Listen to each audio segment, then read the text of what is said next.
And a good Thursday, everybody. Welcome in. Chasing Big Joe, 102.5 The Game. He is Big Joe Dubin, Nashville's media darling. I'm Chase McCabe, Nashville's media guy. I don't TikTok know. influencer. No, that's No, me. that's Joe. Joe has all the cool titles. I do not. I'm the guy that ruined the Titans, according to Right? according to a caller. So that's what I had my claim to fame. So I do have something more than you do. I have more bankruptcies than Chase, so I win that one too. So thanks, everybody, that you for know playing.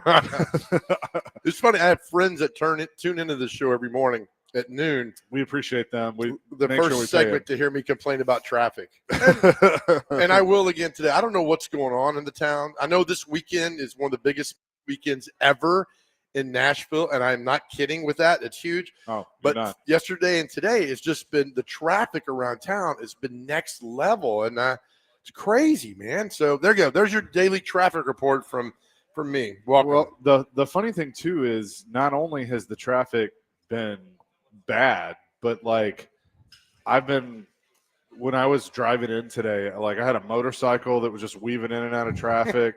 There was somebody from California in like a Toyota RAV4 that thought they were in a NASCAR, Toyota race car. It was wild. Did you yell at him? I think I was too impressed of how skilled they were. Oh, nice. To really, yeah. I mean, sometimes you got to give credit where credit's due. Yes, you do. What's funny is that you get flipped off all the time, but my favorite one I ever did was especially by Titans fans. I cut this lady out, and I didn't mean to. A sweet lady, older lady, and she pulled up next to me, and I was rolling the window down to say I'm sorry, and she gave me the thumbs down. And I told you, you don't come back from a thumbs down. What comeback do I have with a thumbs down with a sweet old lady? Nothing. I just said I'm sorry and drove off. No, it's almost like when your mom says, "I'm not mad."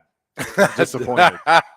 Yes. You feel like you're a foot tall and you just want to just crawl in your closet and hide. Yes. Yeah, exactly. Like Amy Adams Strunk probably does. She hides in the closet. But, anyway, we're excited about our show today. We'll preview our high school football game of the week at 1:30. At 2 o'clock, Coach Jeff Fisher is going to join us, kind of get his thoughts on things going on in the football world. And he's been through this of becoming an interim head coach, taking over a team mid-season, kind of get his thoughts on that and what goes into it and how you can kind of get your guys bought in a less than a week. Yeah, not only that, but also what's it like when you do get fired mid-season? Yeah, right. As he did with the Rams. He's been through that. Yep. So we'll get his perspective on that. And then Kevin Ingram from Vanderbilt will join us at 1:30. He's done this radio thing for a while. Vanderbilt takes on LSU this weekend. And also tonight, they'll tip off and take on Virginia in basketball for an exhibition game. Is that so it's 2:30? Is that exhibition game the one they don't talk about? Because, they scrimmage people and you're not allowed to talk about it or cover it? I mean, we're broadcasting it. So I think this is kind of like a new thing. Okay. Where they're actually having like a preseason. We're going to be broadcasting a couple of different Vanderbilt men's basketball exhibition games, and I believe one women's exhibition game too. But tonight, 6:25 on 94.9 The Fan, you can hear Kevin and company with as they take on Virginia. That's awesome. And again, LSU Vandy this weekend over at First Bank Stadium, 11 o'clock. LSU rolls in here. They beat South Carolina. They lost to Ole Miss. Vandy lost to Alabama. Had a week off, which should be a fun game. Lionel Messi's in town for Intercoastal Miami? No, Dr. Inter Miami. Inter Miami? Yeah. Is it like Inter Sandman?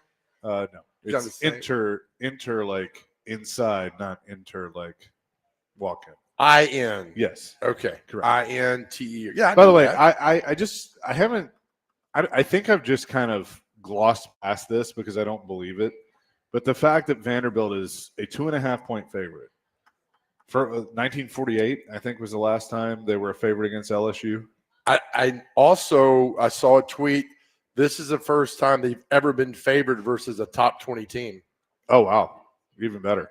So I would love them to beat LSU. I think they will. And we can throw our I shouldn't say that. We can throw our wave at Brian Kelly and say when he leaves the field on Saturday. Oh, Brian Kelly, yeah.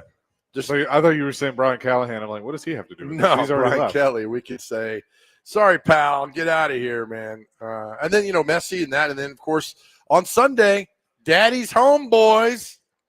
So that's going to lead us into our question of the day, and you have a pretty good one, but I just thought of one we should have done. Oh no, throw it out there. What did Brian Callahan do on his first day, not as the coach? That's pretty good. But I like yours. So what did John Robinson say? He's it's like, did he go to Cracker Barrel on that Wednesday? I think he said Applebee's. Something. He went to like Applebee's or something. Yeah. It's just like whatever. I mean, I feel like with as much of a bleep show as it's been over there, that if I'm him, I would just walk in and be like, "Honey, I got fired." Oh no, that's terrible. Yep. Well, I'm gonna go work on the lawnmower. You know what? Just do something. I normal. like this. Why don't we table the Vrabel question, because we'll be at Boston Commons So we can tomorrow. do it tomorrow, yeah. In East Nashville, we'll have a bunch of Patriots fans are coming. It's like all the Boston's coming to town this weekend. They're going to Boston Commons. We'll be over there tomorrow in East Nashville from noon to 3. Stop by and say hi. So we'll do our Vrabel. We got a great Vrabel question. We'll do that. But I like yours for today.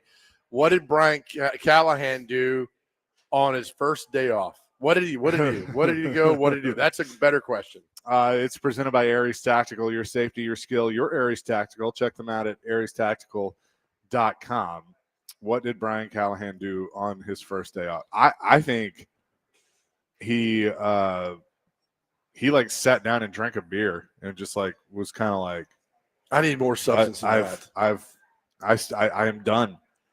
I think he went to a lake to feed the ducks and yell at them. In his shorts with his socks pulled up too high. And we just went and yelled at him. I think because that is therapeutic for me. So I think he went. You yell at the ducks to the lake. Yeah, we would do. When I was in junior college, there was like 10 of us would go to this huge pond. They had all these ducks, and we would throw bread at them. We would do plays, and they would take off and go after them. And it was a lot of fun to do that. But yeah, it's a. I think maybe he went to the pond and then fed the ducks, and I don't know. But our audience has got good takes for us. We got yelled at. We did. Oh, we'll see. Now I just want to be 3 times as loud. It's fine. So, no, that's what we want to know. 615-737-1025. What did Brian Callahan do on his day off Tuesday?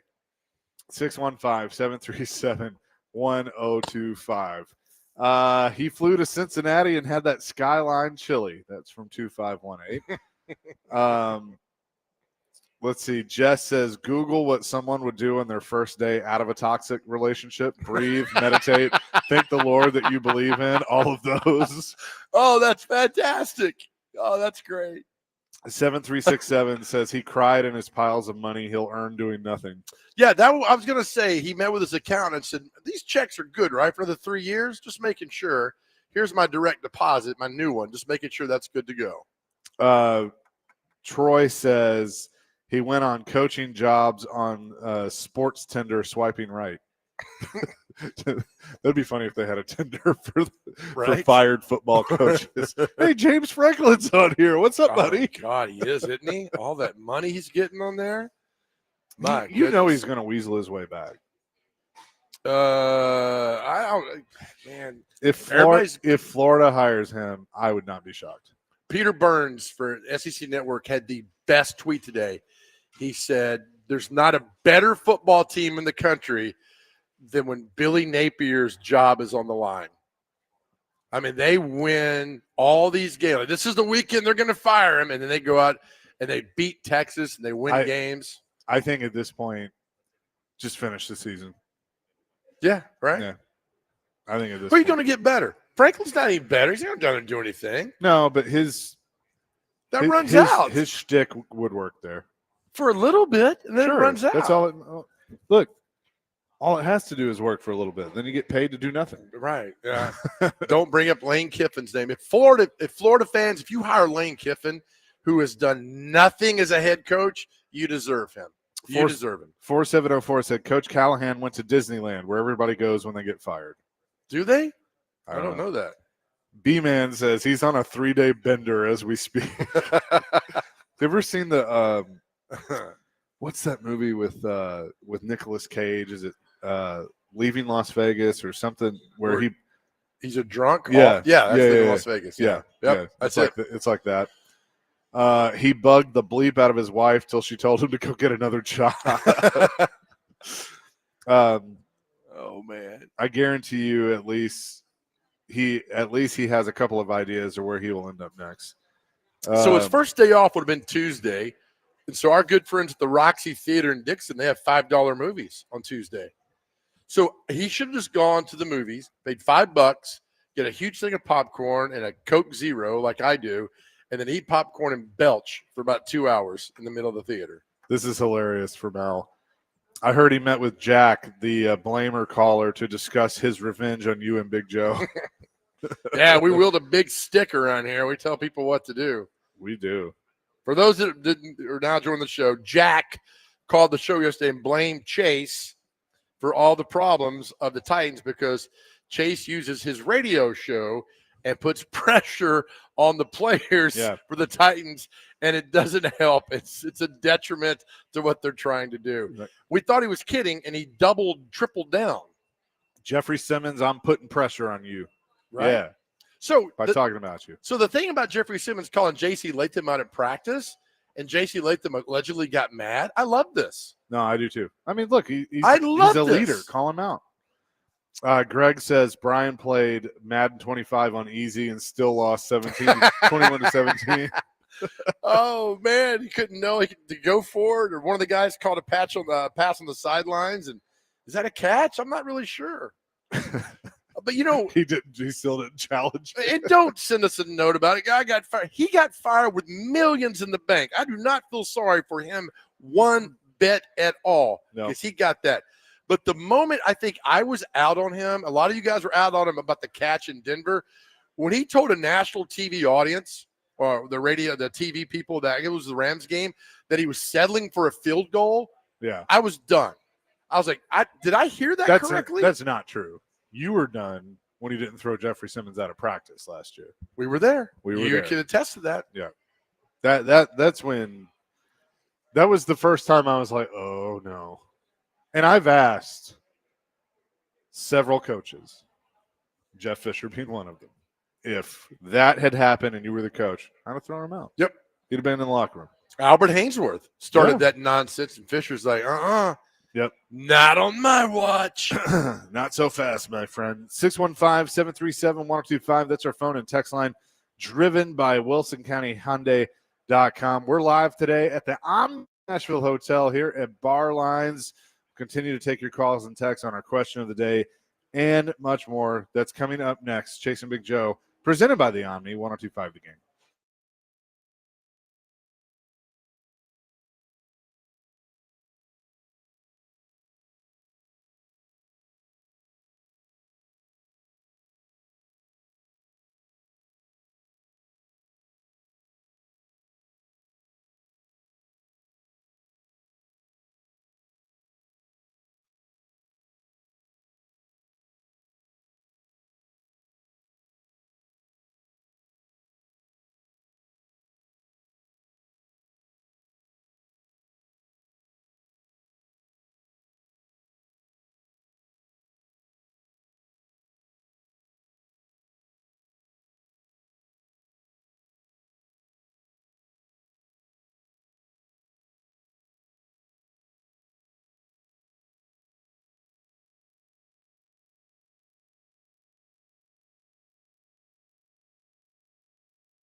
Well, I want to say that I wouldn't take this job, not because of Amy, but because of you and those like you. You just complain about everything. There's nothing that they can do right. You wanted the coach fired, they get fired, and now you want to, I'm not going to say it over the radio, but Did you get a buyout now that you're quitting or being let go? Yeah, no, I'm being let go by the Titans, not by the radio station, by the Titans. Yeah, I just want to clarify that. Jack would like to see you gone. And me, Yeah. I'm being your sidekick. I guess I've been let go too as well. Yeah, we're negotiating. That was Jack yesterday. Chase and Big Joe, 102.5 The Game here on this Thursday. We're live at Barlines at the Omni Nashville Hotel. I mean, we're on a roll right now. We're getting yelled at about the Titans and things being loud, all that. And Jack, listen to this, because tomorrow, Chase and I, we're traveling more than your average NBA player, because tomorrow the Chase and Big Joe show is on the move again. Come join us tomorrow, noon to 3 at Boston Commons on Woodland Street in East Nashville. Look, that's the go-to place to enjoy some of the finest New England-inspired cuisine in Nashville. It's also where all the Patriot fans gather to watch their favorite team. And who's coming to town this weekend? Mike Vrabel and the New England Patriots. Come join us Friday at Boston Commons. We're giving away a lot of Preds tickets too, but you got to come there and see us and so much more. Noon to 3, Boston Commons on Woodland Street in East Nashville. We are looking forward to that tomorrow. Now, I know I'm going to be on Fox 17 tomorrow at 7:15. Talk about the big weekend. Are doing I'm bringing this together. Oh, I know. You're going to be doing New England Sports Network. Yes, I will be on Nesson, as they call it, at 7:30 Central Time tomorrow, talking about Vrabel and his return here. Will you please wear I don't like saying what other people call it, a tank top T-shirt. Will you wear that? Oh. Will you please I don't like wear calling that? it that either. Yeah. And spit into like a dip, like into a cup. do every single stereotype we have in Nashville. Every one of them. Cowboy hat. All of them. Okay. Toothpick. Hanging out, talk like well, Vrabel, when he was here, I mean, he was a damn good coach, but he ticked off a lot of people, including that owner. I'm telling you do that, it'll be all over the place. We got this redneck on in Nashville, and you're just sitting there in your chair. Yeah, Amy didn't like none of that coming up there to New England, saying that he ain't never seen a place like this. Dude, your whole talk is all double negative. I ain't nothing up there in New England. I mean, Tennessee Titans, they're like a country song, man. I mean, you want to drink, you want to cheat, you want to do it all. You drive your truck and dive into the river. What time can we see this? 7:30. Is that Central or Eastern time? Central. Okay. Yep. So I guess 8:30 up there. Okay. But is that what it is up there? Up yonder.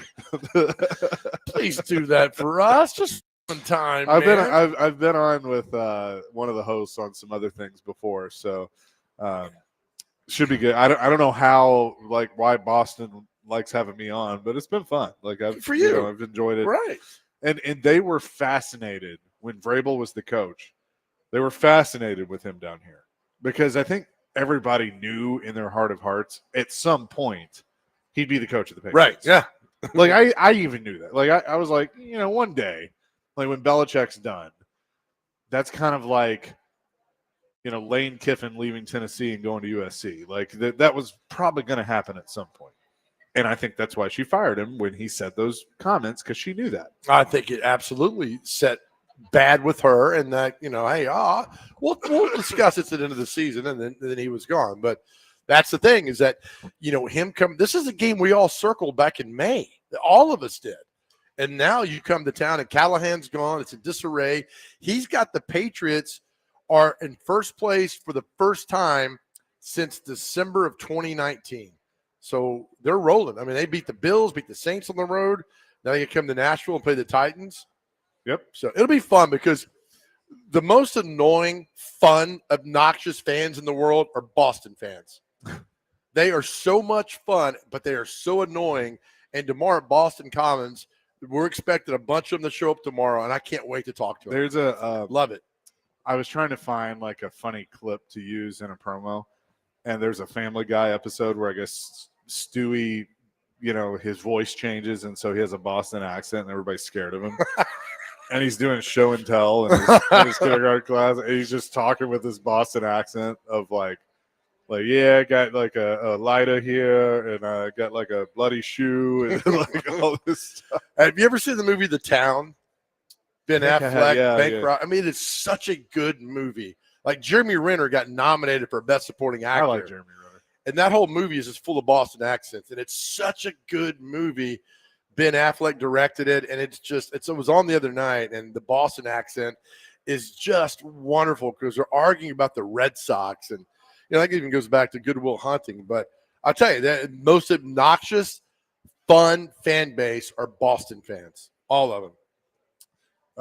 615-737-1025 is our phone and text line, driven by WilsonCountyHyundai.com. One thing I'm curious of now that, they've made this change, it's all about the quarterback, and there's got to be improvement with Cam Ward and with the quarterback. Here was Cam Ward yesterday on how do things change now that Callahan is out.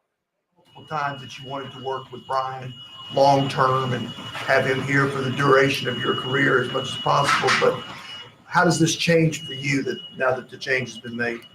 I think from a day-to-day process, it really doesn't change anything, not only from myself to the other players on the team. We still have our routines, the install, the game plan that we go through. Nothing really changed. I think the biggest thing is just you feel for him just because, like, what he's done for me to get to this point, just through the draft prep through the off-season training camp work, how he's helped me get to this point. And so I feel for him, but, I mean, just from a process standpoint, nothing changes for us. What's going to be interesting is, because I believe that, I mean, he was your first head coach in the NFL. You obviously had that relationship. But is there going to be a point, and he'll never say this publicly, is there going to be a point where, whether it's with Mike McCoy or whoever the full-time coach is going to be, where he just has that moment where he goes, holy cow, this is so much better? I don't know. Look, I mean, you hope that happens. he was an incarnate Word, then this Washington State for 2 years, then the Miami. So He's used to this. Change is nothing new for Cam Ward, right? Now, I do think he's gotten a little lazy. I mean, his throwing off his back. I know he was like, Paul, do you have an example? No, we saw you throw off your back foot the last couple of weeks. But I think if now maybe Callahan wasn't right for him, and so maybe it will be something that change is happy for him and good for him. But we'll see on Sunday. I mean, there's a lot of pressure on this football team on Sunday. Vrabel's coming there. All eyes on the new coach, interim coach. Callahan's gone. Is Cam Ward built for Sunday? We'll find out. Well, I'm going to disagree with you a little bit. I don't think there is as much pressure as maybe we initially thought, because now the move's done. Like, you're not going to you fired the coach, and that's the biggest move that you can really make in season, is firing the head coach. Cam Ward's not going to get benched. If they do that, then they've ruined him. Yeah, no. I mean, you've made your commitment now, so I don't think that's going to happen. But now it's just kind of like, look, let's just go out and play. Yeah, I mean, so to me, I think there's more pressure on Vrabel, because everybody thinks Vrabel's going to come in here and just open up a can. Look, it's funny. Davis Nolan just tagged us in the weather forecast. Yeah. This describes Vrabel to a T. The forecast for Sunday: showers, storms leaving, windy, and cooler. That's a Mike Vrabel forecast. Showers, storms leaving, it's going to be windy and cooler. Yep. High of 68 during the game. There you go. 615-737-1025. Kenny the mailman is on with us now. Kenny, what's up? Hey, Joe, I'm not too happy with Chase. It's my Stand fault. in line. It's my fault. You know what happened? You remember What's that? yesterday I announced I was on Team Joe? You remember? Yep. Yeah. He called my boss and got pressure on me to get me fired. I know he left for about an hour. It's because you wouldn't drop that mail in the puddle like I asked. I know it, but hey, I'm still hanging in there. Listen, I don't know about y'all, but when I hear Hotel California, I love classic rock. I love the classics. movies. I love Casablanca and Maltese Falcons. When there's classics, you just love them, right? Yep. Yesterday, I heard a classic quote from Miss Amy, and when you hear it, that's all you have to hear. I don't know who reported this. I don't know if y'all have heard it yet. When asked about the coaching search, and the reporter said this was from his inside source. The quote was, "Don't you get me scorched." Have y'all heard that? No, No. no, Look I it can't up. say that I Get in. have. I'm not saying this as a joke. It was not. I was wanting to hear, "Buy me a great coach," or "We're tired of losing," or "Go and find the best person available," or "You're gone." No, you type in the quote and get it, and it says, "Don't you get me scorched." That's all you I got to didn't hear know. that. You've got No, to I hear didn't it. hear or see that. No. Well, look, Kenny the Mailman. If Kenny the Mailman says it's so, it's so. Type it in and find out who it's from. And from now on, like when Miss Amy speaks, do me a favor and like quietly behind it, play "It's All About Me" by Toby Keith. I think Got it. that would really fit. But type that in and get that quote and Hey, find out who Kenny, it's from. Kenny, Yeah. before you go, I'm always curious about this.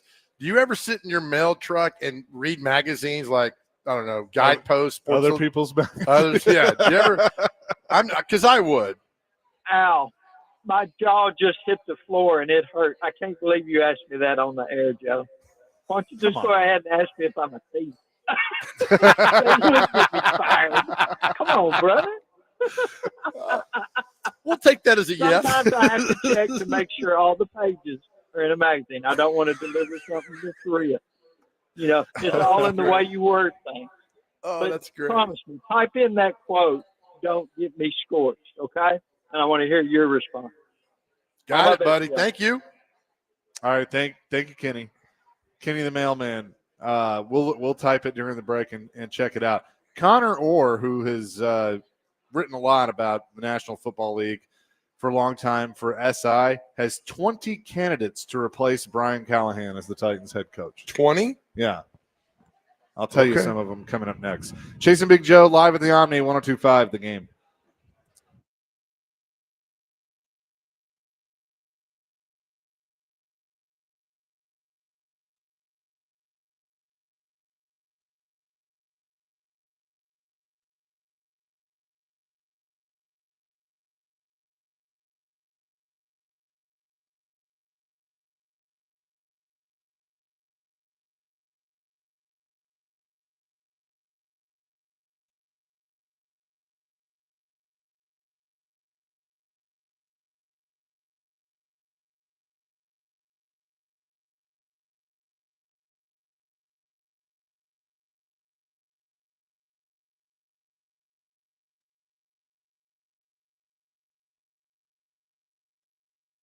All right, we talk about this all the time, anxiety and depression. 2 words that can just wreck your life if you let them. And men, sadly, most of us lead lives of quiet desperation, but it does not have to be that way. That's why we are so honored to be partnering with Unity Psychiatric Care, based right here in Middle Tennessee, to get you back on track and living the life you deserve. Reaching out to someone and talking to someone changed my life, and we want the same for you. Here's what you got to do. It's pretty simple. Just go to thegamenashville.com. Click on the Chase and Big Joe Show. There, you will see a link for Unity Psychiatric Care and start taking back your life. It is private. It is secure. It is confidential. No one has to know. I just need you to reach out, because I tell you all the time, our world's a better place because you are here. Call 1-888-508-8002. 1-888-508-8002. And look, you've got so much to be thankful for, and for us, that is you. We are thankful for you. Find the gratitude in your life, and it changes around, and Unity Psychiatric Care can help you. Look, we love you so much. Help is just around the corner. Take back your life, and please know you do not have to go through any of this alone. Again, just go to GameNashville.com, click on the Chase and Big Joe Show. You'll see all the information for Unity Psychiatric Care, and let the journey to wellness begin.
Chasing Big Joe, 102.5 The Game.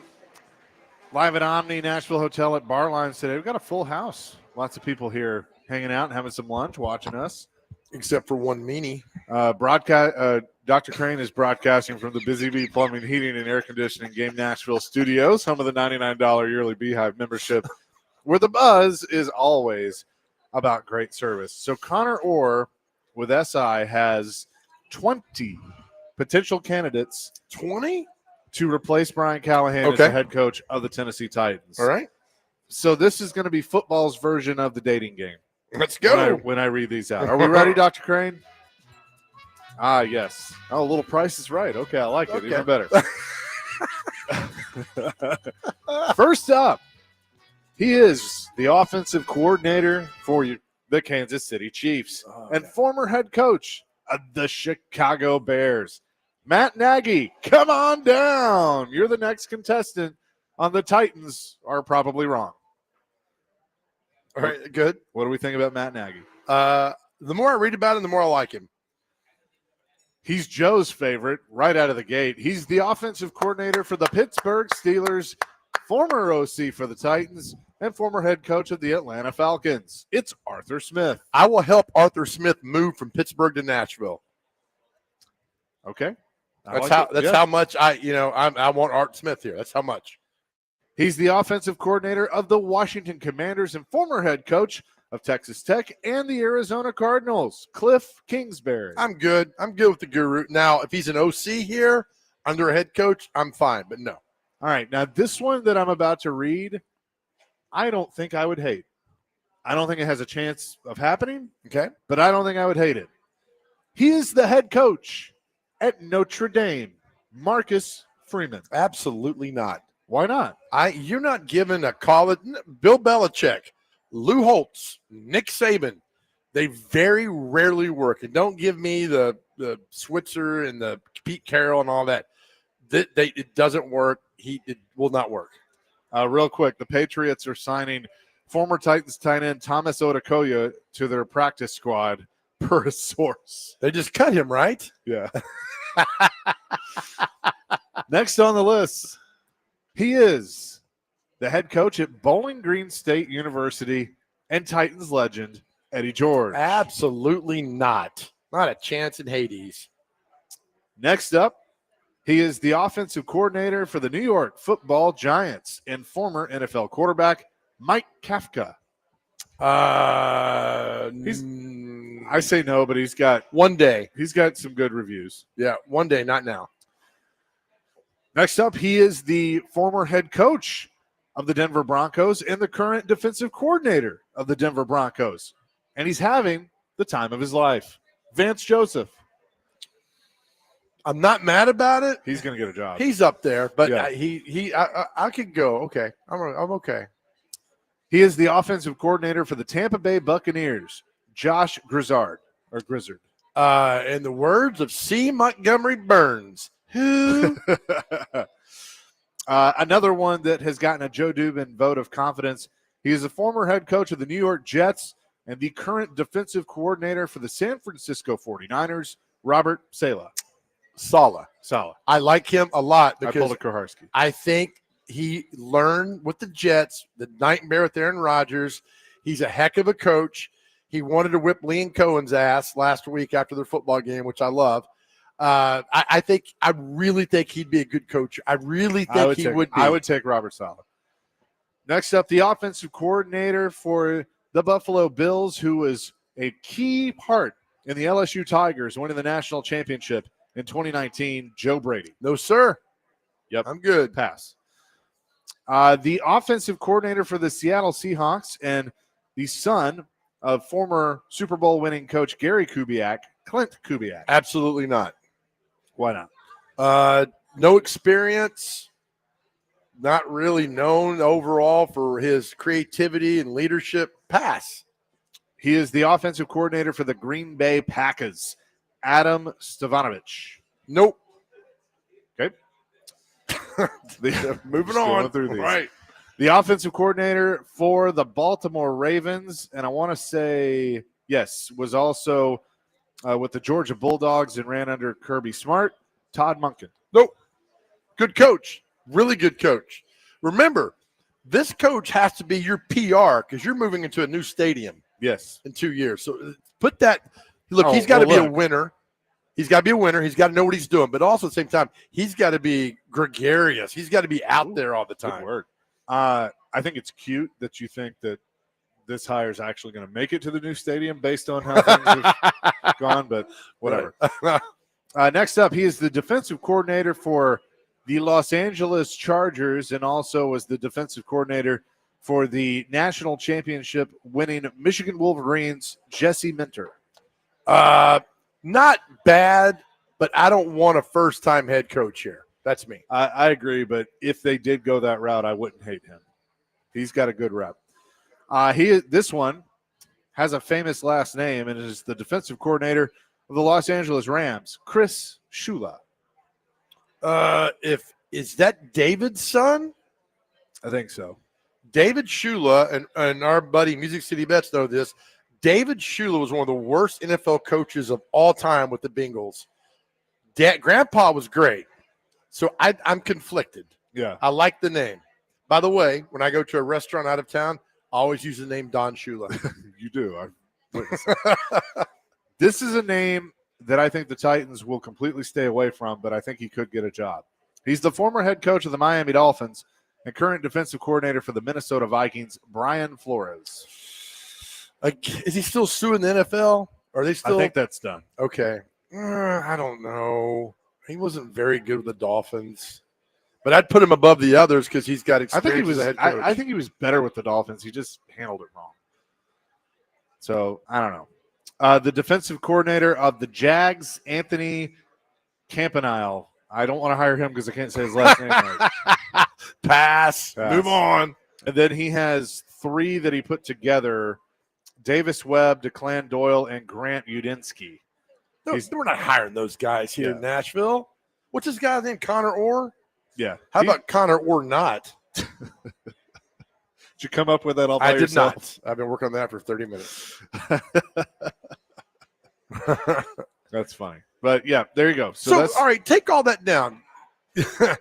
Give me 3. I mean, obviously, these are all the coaches that people look at. Give me 3. I mean, Art Smith. But notice he didn't have Mike McCarthy on that list. He did not. Which is interesting. Maybe are these current coaches? Maybe was that something I don't know. Yeah, it could be. I would say from this list, if I gave you my top 3, I'd probably go Arthur Smith, Matt Nagy, and Robert Saleh. I'd probably do those. My exact 3 as well. Yeah. Yep, because they all have got head coaching experience. Yep. They all want a second chance. And I think they're all pretty damn good coaches. I think that too, Saleh, for instance, knows how to handle poor ownership. Yeah, right. And I think that's important. And he's a defensive guy. Art knows the Titans. Uh-huh. And then, Nagy knows that. I mean, I don't look. He knows Borgonzi. He knows Borgonzi, and I think if you ask the people of Chicago, now ownership has now changed because of what's her name, Virginia Hallis, McCaskey passed away, but I wouldn't exactly have voted her owner of the year. So I think she's 112. So well, she was, but yeah, I mean, right, RIP. But yes. But I think all of these guys would know how to handle a difficult ownership. Yeah, I just want to know what people think about Art Smith. It's like, well, he was terrible with Atlanta. Yeah, I mean, he was. A lot of these coaches have bad seasons and have bad things starting out. But I think Art learned a lot. He's got a quarterback now. Nobody complained when Art was here 19 and 20. We took over, Matt LaFleur left. He was great. I mean, the calls he made up, all the players raved about him. They did well. I mean, and again, here's the thing that John McClain brought up the other day, which really stands out. He came here in 2011 under Mike Munchak's staff. Nobody, when coaches switched from Munchak to Wisenhunt to Malarkey to Vrabel, every single coach kept Arthur Smith on the staff. What does that tell you? He's so respected that way. 615-737-1025. What do you think about some of these candidates? We've got a lot of texts we'll get to. We'll run through those coming up next. Chasing Big Joe, 102.5 The Game.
Chasing Big Joe, 102.5 The Game on this Thursday. And a lot of people weighing in on these coaches.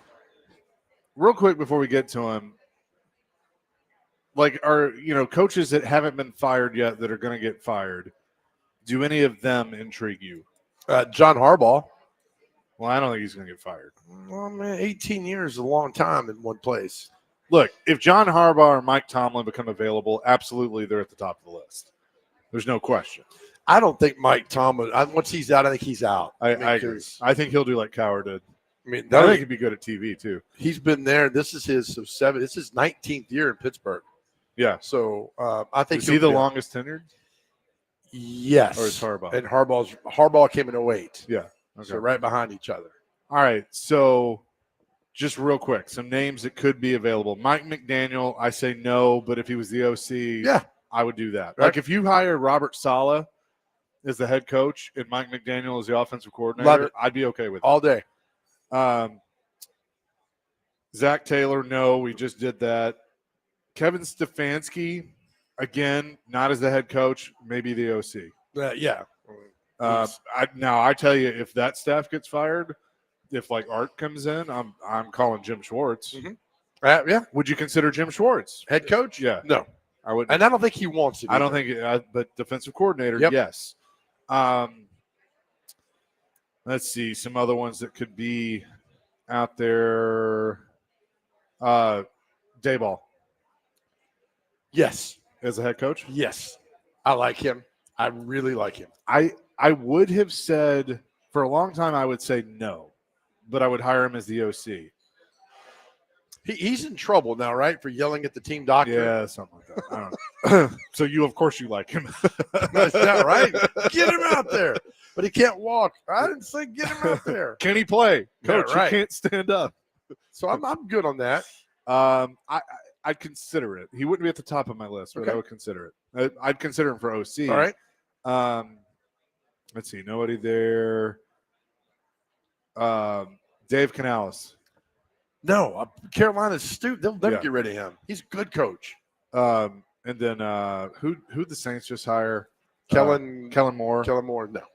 OC maybe. Yeah, maybe. Yeah, I think he's one and done in New Orleans. Well, he thinks you're one and done. And then that's really about it. Yep. Probably that I think would be. So all right, so give us. I mean, I'm all in on the three: Art Smith, Matt Nagy, Robert Saleh. Yeah. I'm in on that. I like Saleh, defensive guy. So he'll hire offensive people to do that, and he can find a defensive coordinator. So he's not all doing the Callahan thing, and I think he's really good, and he'll have a second chance. But I like he loves the game, he loves football, the players love him. I just think he'd be really good. And like the thing is, I wouldn't like if Art Smith came in here and wanted to call plays, I wouldn't like completely hate it because he's done it before. Yeah. Right. Like he's got that experience. And so if he did, again, I'm not. But maybe he delegates now because he knew what it was. Right. And look, for full disclosure. Last year, I reached out to the Steelers as a joke. And I said, I'd like to have Art Smith on. And we got it. Tell him that, it's, Joe Dubin in Nashville, ha, ha, ha. And then like an hour later, she said, I talked to Art. He said to tell you hi. He would love to come on.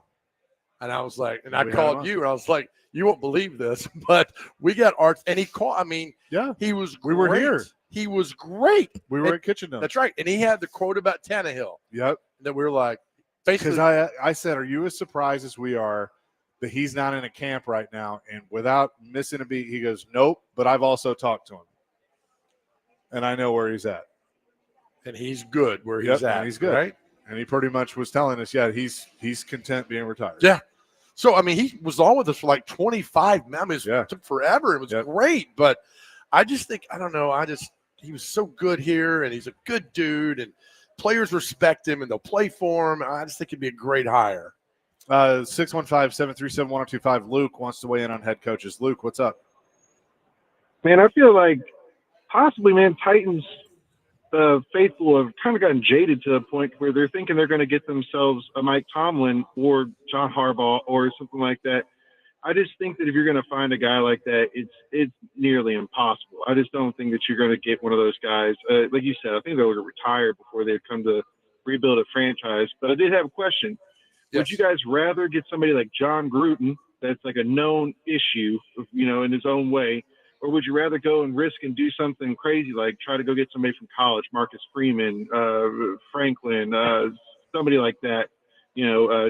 What would you guys think about going a different direction than trying to go with these Art Smiths and Nagy's and stuff like that? So who's your name? Did you say Franklin? Yeah, say it was Franklin or Marcus Freeman. One of those two trying to come out of there, or versus somebody that's on the bench like Gruden or those guys.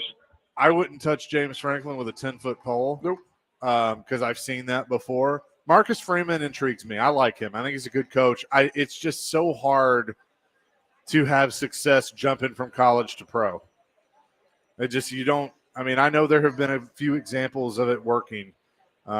Pete Carroll, is probably the biggest one right now. Jimmy Johnson, but I that would be my only concern there. All right. Thank you, guys. Thanks, Luke. Appreciate Thanks, Luke, with the phone call. it. You agree? I mean, Yeah, I do. And look, Gruden is really intriguing, but there's still that loss with the NFL. And I think Gruden's living his best life. I know he Yeah. probably wants to coach, but I mean, he is so beloved when he does all this stuff now that I think Gruden's best fit is college. And remember, Gruden was an average coach at Tampa. He won the Super Bowl in 2002. You can argue with Tony Dungy's guys, whatever you want to. But after that, I don't think they made the playoffs. After the Super Bowl in 2002, I don't think Gruden made the playoffs again. So, yeah, he's a fun name. So, I don't know. I would say no. Jeremy in Clarksville says, I think the Titans should hire Lane Kiffin so he can get the LA Rams job. Oh, that's such a good text. Thank you. Oh, my gosh. He totally would do that. 0862 says, Kevin from Cleveland, Stefanski, might not be bad because the ownership is what sucks for him. They've only had one defensive player, not a team. Yeah, but is he – I mean, I don't – look, here's the attraction. He's one of those that might be a better coach than we think he is. Here's the attraction. People like Harbaugh or Tomlin, Luke was talking about. You got a brand new stadium that's opening in a year and a half. You got a quarterback, if you coach him right, pretty damn good. Only way you can go from here is up. And a lot of these coaches like that challenge. So there's a lot to be liking for this job to be a Tennessee Titans head coach. Robert says, Flores would be a home run, Joe. She should absolutely do it. I think if there wasn't – look, Amy Armstrong does what the league tells her to do. The league is going to push back on hiring him. There are going to be people within the league pushing back on hiring him. She's not going to do it. Would she, to think that I need a real good push PR, hire Bill Belichick? Oh, probably. Because this North Carolina thing is an I mean, disaster. look, if he's either not going to be coaching next year or he'll be in the NFL. I mean, all eyes would be on this franchise in a different way, see what he can do. I mean, I don't know. I think the question you have to ask yourself is, how good of a coach is Steve Belichick? Because Steve Belichick would be, I mean, anything he's doing now is to set Steve up. He has a man bun. He does. Yeah. And nobody really raved about him at Washington when he was there. Nope.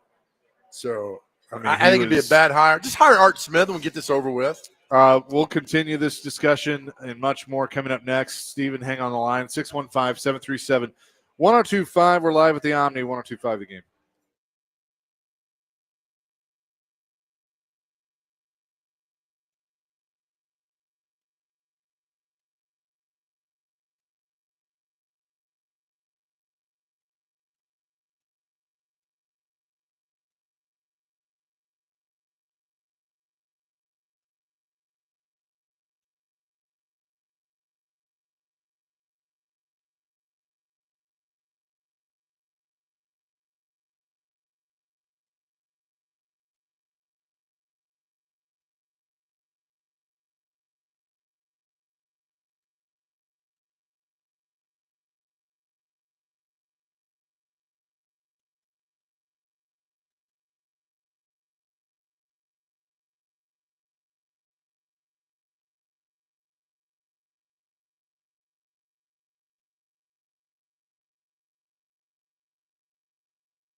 Hour number 2, Chasing Big Joe, 102.5 The Game on this Thursday.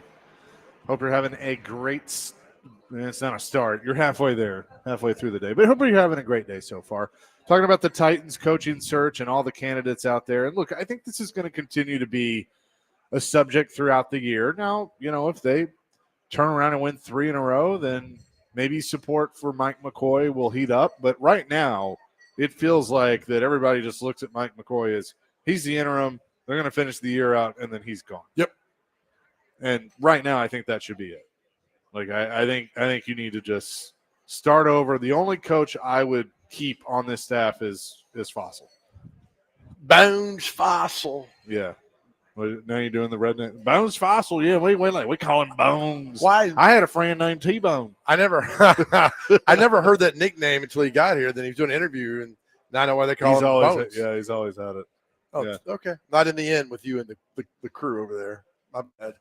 Well, I pay attention when Jeff Fisher sits there. Who's going to join us at 2:00 today? So nice. Yeah. 615-737-1025. Wes wants to talk man buns and head coaching candidates. Chase, even though I'm mad at you for ruining the Titans, I'm not going to be rude to you today. Joe, how you doing today, man? I'm good, Wes. Yourself? Just, hanging out with my man bun. Here's the deal, Wes. Your man bun looks good on you, right? Because I know you're not trying to impress anybody. The man bun on Steve Belichick looks terrible because I don't think he has a clue what's going on. Dude, I had to give you a hard time as soon as I heard you say that. I'm like, I've got to call Joe and ask him why he doesn't wear his hair in a man bun nowadays. Well, here's the thing. I'm also very jealous of men who have a lot of hair because I really wish I had a lot of – if I had hair – If you had flowing locks, it would be awesome. Right. If I had hair, I would wear it like Crystal Gale. It'd be down to my butt. I would wear it like that all the time. But I don't. And so that way I'm jealous of a lot of men who have a lot of hair. So I'll change topics now. I'll be serious for a second, but I've been hearing some rumors out of Green Bay that Matt LaFleur could be exiting that organization at the end of the season. If that happens, would we be stupid not to call him and give him an interview? But do you also think that he, just the same thing as Arthur Smith, would want to come back to this hellhole of an organization after everything that we've been putting coaches and other staff members Absolutely. through? Yeah? Okay. Yep. You have a new stadium and you got a decent quarterback. And there's potential here. I appreciate it, guys. Thanks, Wes. Appreciate you, pal. Appreciate you as always. I think there are some guys that are just going to look at if you're Mike McCarthy and know you're going to have choices, maybe not. But if you're some guys that are like, hey, you just want to be one of 32 and get a chance or another chance at it, then yeah, you're going to do it. No, I agree. I mean, it's attractive. It's an NFL head coaching job. I know the owner's nuts. I get all that. But you got a $2 billion stadium open up in 27. I mean, people are going to go to the games. I mean, you got Cam Ward. There is some positivity here. We're not seeing it right now, but I get it. But why would a coach not want that? They like you talk all the time. Coaches think they can change the narrative wherever they go. Yep. I can fix this guy. I can fix Amy. I can do all that. I know how to deal with her. They'll do it. Their ego drives them that way. You know what? Maybe they'll get lucky. Maybe they'll get lucky this time. They've really blown it with the Callahan, but now with the Art Smith out there and a Matt Nagy and a Robert Saleh, there are some ideal candidates to come in here and coach his team. Nobody's giving anything negative on Art Smith. And if you give me that, fine. I know what he did in Atlanta. I understand it. He didn't have a quarterback. I know he was half responsible for that. I get that. But I think he's got the promise of coming back. He learned on the job. Now apply it. I kid you not. The first two, we just mentioned Jeff Fisher is going to join us at 2:00. The first two texts, what do you think they say to ask him? Oh, yeah. You interested? Yeah. Would you come back? In a heartbeat, you would. In a heartbeat. I wonder at this point if you would. Delegate. Yeah. I mean, it's like, all right, I got a coordinator. You do your job. Here's a defensive coordinator. I'll do that. Call me when you want to go for it on 4th and 1. Call me if you get to run a play Sorry. About fell on my chair. You just hit me. I know. Sorry. But why not? And y'all are going to call in. Oh, we run that blah, blah, blah. I'll sign up for it. Yeah. I mean, I'm sure. Do you okay, here's the other thing too. Because Jeremy at Clarksville says on Next Man Up, they said people are overselling Ward as a coaching draw. What do you think? I would be curious of what these offensive-minded guys like a Matt Nagy, Arthur Smith, Joe Brady, Mike McCarthy, what they're – and they're not going to say it publicly, but like behind the scenes, what they think about Cam Ward to this point. What was the article that somebody wrote and said there's a lot of disarray and a lot of crazy things happening inside the building, but everybody's on the same page with Cam Ward? Yeah. I mean, like inside the Is organization. that the one that Nick sent us, I think? Maybe. Sports But it says Business, right? basically it's like everybody says Cam Ward is the real deal. He just needs a lot of help. Yeah. Yeah. I mean, look, I think I don't know jack about coaching, but I've watched football my whole life. There's Callahan, but Well, right. right. But like I've watched football my whole life, and I can tell you whether I think a guy is good or isn't good. He's got something. Now, is he, the franchise Hall of Famer guy? I don't know. Probably not. I'm not ready to go that far, but are there some good attributes he has that need to be coached and need to be, massaged, I guess is the best way to put it. Of course. Tweaked? Yeah. Yes. Right. I mean, And so, but like, look at Sam Darnold. Sam Darnold got in the right situation with the right coaching, and I think it started when he was in San Francisco, and his attributes were unlocked. right. The Cowboys documentary. What does Troy Aikman say? Who came into his life and made him the quarterback he was? North Turner. North Turner walked in and saved his career. That's what the Titans need. The Titans need to find Cam Ward's North Turner. Yeah, exactly right. And I think they could do that. He's got promise. Look, when everybody's on the same page with that, with all these draft experts, they're all saying all of them. And so after a while, one or two like, he's good. But when like 70 of them are like, yeah, this guy's got it. He's been through the fire in college. He's been in different offenses. He knows what to do. I think it's great. I think Cam Ward's that guy, and I'm all aboard with that. Bringing somebody to work with him, and I really think Art Smith would hire the right people to do that. God, I'll be so upset if Art doesn't get the job. What if it's Robert Saleh? I'll be happy. Like, give me those three. Yeah. I'm good. I think the more I talk to people and ask about Matt Nagy, the more I like Matt Nagy. And I didn't think I'd like that.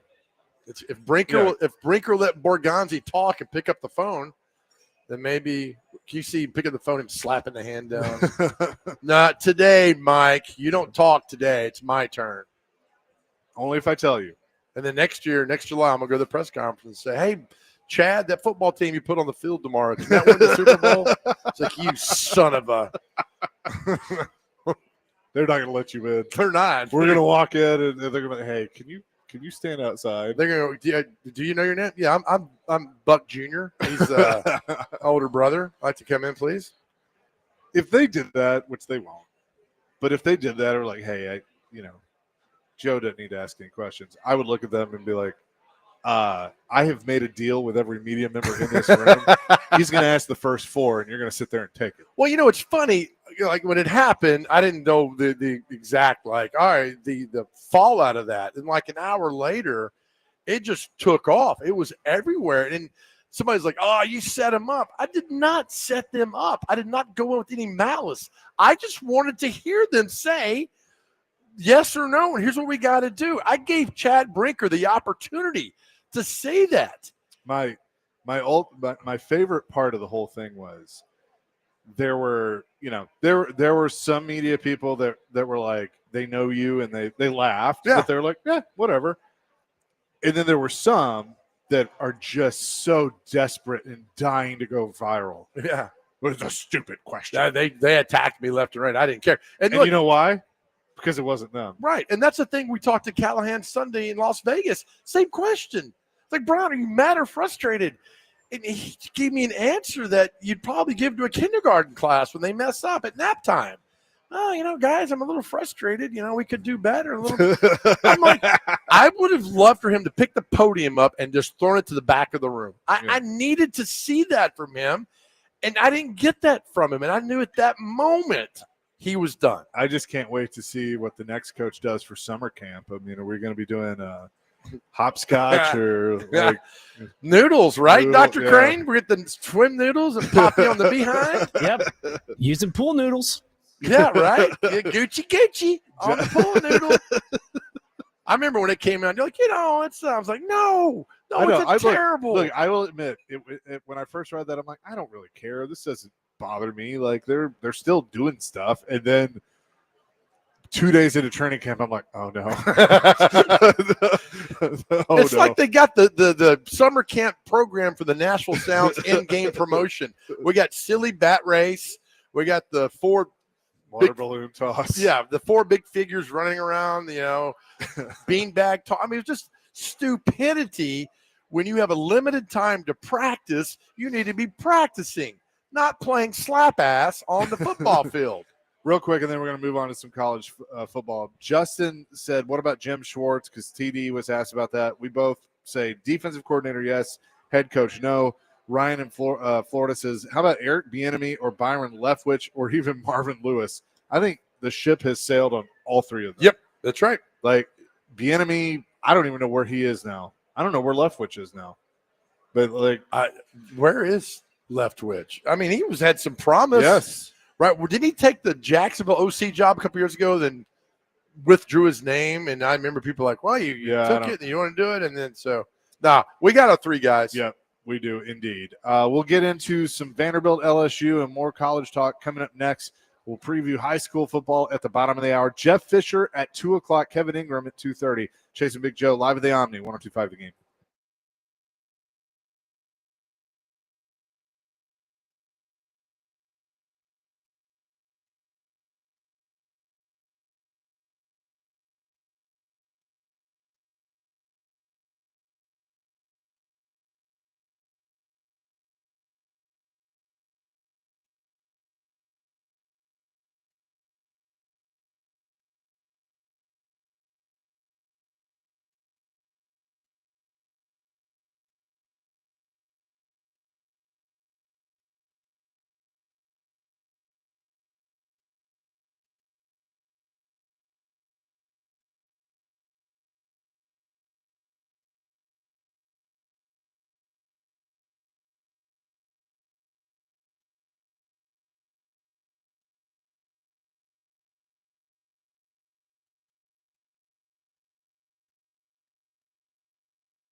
Chasing Big Joe, 102.5, the game on this Thursday, live at the Omni Nashville Hotel at Barlines. Coming up this weekend, it's a big sports weekend in town, but if you're driving around Saturday morning starting at 9:30, Vanderbilt football will be on the air as they take on LSU over at Vandy. And according to ESPN, the ESPN Analytics matchup predictor, Vandy has a 60.7% chance to win the game. Oh, okay. I think it's more than that. I just look. You tell me. If this LSU offense was what everybody thought they were going to be, then this is a different story. Sure, yeah. And I think the loss to Ole Miss took a lot of wind out of their sails.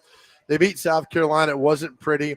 Now they got to come here and face the hype train of Pavia, and we'll see. I mean, again, Vanderbilt got their eyes open by that loss to Alabama when they played really good in the first half. Actually really good for 3 quarters.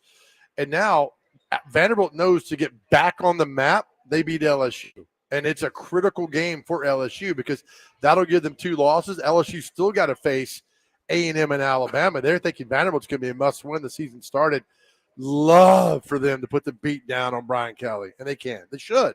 Here's a really interesting stat, too. Diego Pavia is completing 65% of his passes against top 25 teams. Yeah. That's except in the red zone against Alabama. Well, sure. But, I mean, but now I want to see the response. Yeah. They had 2 weeks to think about it. That yes, Alabama won that game and they did things to win that game, but Vanderbilt also had some self-inflicted wounds. They did. That if you take those back, we could be having a different conversation. They played well for 3 quarters. All right, I got a quick trivia question for you, Chase McCabe. Okay. Tennessee has not won in Tuscaloosa since it beat Alabama 51-43 back in 2003. Who was Tennessee's starting quarterback for that game? 2003 would have been Casey Clausen. Attaboy, the Iceman. He threw for 290 yards, 4 touchdowns, and 0 interceptions. I had forgotten it had been that long since Tennessee won in Tuscaloosa. You think they do it this week? No. I think Alabama's now clicking. Vanderbilt was a tough fight for them. Missouri was a tougher fight. I mean, it was a brawl for them, and they won that game and go back home. I think Alabama's clicking. You're not wrong. But I think Tennessee's been playing with their food. They gave up 31 versus Arkansas. Because I think they've been playing with their food. Like, I don't know. I could be wrong. But, I mean, Bama's a 7.5-point favorite down at Bryant-Denny. It's a lot. You're probably right. You're probably going to be right. But this is where, I mean, if ever there were one for Tennessee to wake up and show people what they truly are, it'd be this one. And DeBoer was embarrassed in Knoxville last year. Yeah. He was embarrassed. I mean, that was, you lost to Vandy, then you lose to Tennessee, and now you got a little redemption coming your way and you can get it done. So I think you play part of that. And look, teams switch now so much that players don't remember what happened last year because they were on that team, but coaches do. They remember that. And I think with this game for Alabama, I think does Tennessee have Kentucky next week? So Alabama, is rolling now, and they still got some tough games down the schedule. But look, man, the Florida State game now was a long time ago, and now you benefit from the fact that you can lose a game or two, and they got that other system, and now they're rolling. I mean, there are some really good games this week, and it starts tomorrow night. Louisville at Miami, which I think Miami plucks some feathers, but should, because they've been off for a while too as well. Carson Beck's playing so well. My mom is up seeing her friend in Minneapolis, Minnesota, and she was like, what are some fun things we should do? Friday night, you should go to Huntington Bank Stadium and watch the Gophers take on Nebraska. They're not going to do that, but they should do that. That would be fun. Yeah. I'd go to that game. Is that it's some kind of game from Minnesota, like an ice out game or something that people are losing their mind on if the uniforms look good, or maybe, I don't know. One of those two teams is doing that, but yeah, I'd go. All right. You got LSU Vanderbilt at 11 on Saturday. I'm intrigued by this one, and I'm intrigued by what Vegas thinks about it too. Georgia Tech at Duke. Duke is a 1.5-point favorite at home. against an undefeated Georgia Tech. Wow. And Duke with Penn State's next head coach, Manny Diaz. It's a big game for the Duke Blue Devils. You think it's Manny Diaz? I do. I think it's Matt Rule. I think it's Manny Diaz. I think it's Matt Rule. Shut your mouth. Oklahoma at South Carolina. It's a big game for Oklahoma. It's a big game for South Carolina. Well, I think South Carolina is like, all right, we've packed the season in. Now, how does Oklahoma respond after getting beat by Texas? That's the key. Yep. Ohio State will just lay one on Wisconsin. I read a stat that Ohio State, Indiana, and another school up there do not face any more teams in the top 25. Yeah, that's probably maybe right. one game they have, but other than that, like Alabama's got 5 left, Tennessee's got 3 left. This game will be convenient too, because after Ohio State opens up a can of Wisconsin, Luke Fickell will get fired, and then he can just go home with Ryan Day and just be on that staff. Oh yeah, or go be with his buddy Vrabel. Yeah. Michigan State, Indiana, Texas A&M at Arkansas, Ole Miss at Georgia, which is gonna, I think, be a good one. Texas Tech, Arizona State is sneaky good. Good one. Memphis at UAB. Memphis might beat them by 200. Yep. Memphis is good. Man, we got a good football team there. I mean, we're a group of 5. A couple of others. Texas is in Lexington to take on Kentucky. Obviously, Tennessee, Alabama. USC, Notre Dame. Oh, which is a good one. Yep. Missouri at Auburn. That's a very intriguing game for me because Hugh Freeze might have to be resuscitated with his coaching career because it's on life support. Yeah. Utah, BYU. Holy War. Holy War. They put out a statement, both presidents, and said, let's just keep it sane. Yes. Because there was a guy and I think for Utah or BYU, something that said, if I see any red in the stadium, they're going to pay a price for it. And they arrested the guy. And so they had to put that out, disclaimer. By the way, one more thing, and then we'll get to our high school game of the week preview. If somebody told me I could make one rule, okay, I would tell Tennessee and Alabama, Tennessee, you wear orange. Alabama, you wear crimson. I think they are. Are they doing it? I think this weekend they are. If let us know in the text line, but I think they're wearing respective collars. I hope so. I really think they are. I love that. Like the pictures of the old days. Yes, right? Like, heck yeah. But I think they're doing that. I love that. Coming up next, we're going to preview our high school football game of the week presented by Strike and Spare. Westmoreland will head to Stratford tomorrow night. We'll talk to both coaches coming up next here on 102.5 The Game.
Coming up tomorrow night, it's our Metro Schools Game of the Week presented by Strike and Spare Family Fun Centers. I'll be on the call with Coach Bubba Spears, Nick Frazier on the sidelines as Westmoreland heads to Stratford.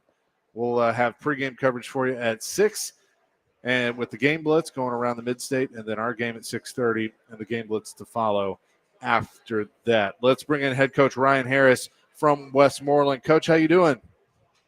Very well. How you doing? We're doing fantastic. Thank you so much for doing this. A big district game tomorrow against Stratford, but let's talk about your team to this point. You're coming off a couple of losses after 3 straight wins. How do you feel about your club late in the season? Well, we battled all year. We played a very tough schedule early. Injuries mounted up. Having an off week to heal, I think, helped us a lot. I think we're going to be a little more focused and physically ready for the remainder of the season. Ending the season with 3 straight district games, though, how much do you emphasize that to your group of how important those games are? It's everything right now. It's a 3-game season. We've got to play well. We've got to win games to get in the playoffs. But there's quite a bit of chaos in our region right now. It's wide open right now. We're talking to Coach Harris on the Chase and Big Joe show. Coach, I look at the region there. There's 5 teams in the region. 4 make the playoffs. You and Stratford are sitting there 0-1. I mean, to say this game is huge is an understatement. This is a critical game, right, if you want to make the postseason? Oh, yes, absolutely. Just look at the scores and what little bit of film we've seen on one another. There's not much difference in this region. We're all very close. You're going to have to play well on any given night to win. Like I said, it's a 3-game season right now, but we're focused on tomorrow night. You got to go one play at a time. And, Coach, you played so well in non-region games. I know you've only played 1 game inside the region. What worked for you so well in the non-region games? I mean, you beat Red Bowling Springs pretty bad. You beat Smith County. You had a tough one versus White House, but you got those. What was working in those games? Well, just fundamentals. Protecting the ball, not getting behind the chains, playing fundamental defense, all those things.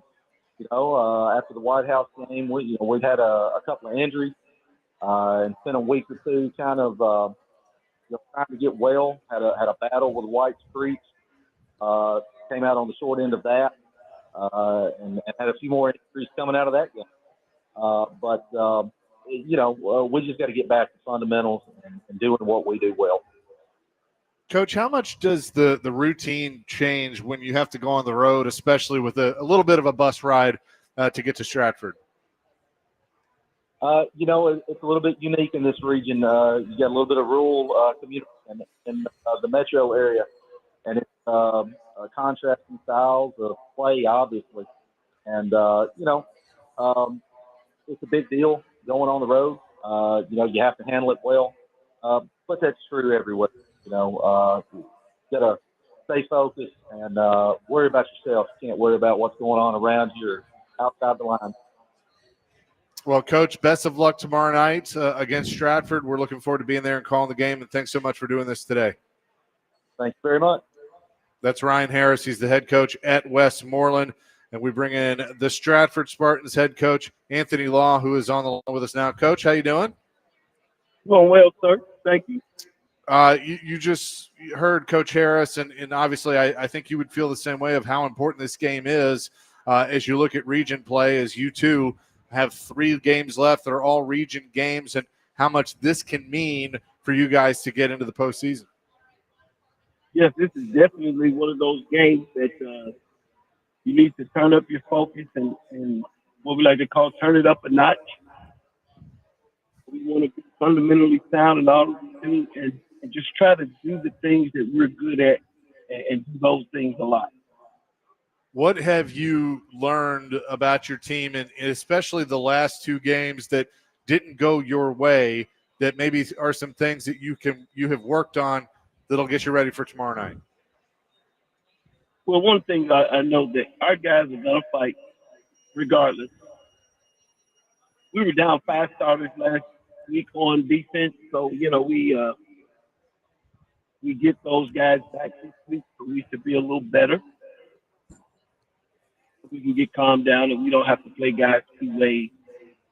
I think that our guys have had a good week of practice, and I think we'll be focused enough to get the job done, or at least compete at a high level. And whatever happens after that, that's all we can ask for. Talking to Coach Law at Stratford, Coach Law making the playoffs is the ultimate goal, right? I mean, you can't win the state. Let's get to the playoffs. And this game for you guys is so crucial. And I asked Coach Coach Harris at Westmoreland a little earlier about the impact of this game. And Chase asked you kind of that too as well, Coach, about if you want to go to the playoffs, you guys have to win this game tomorrow night.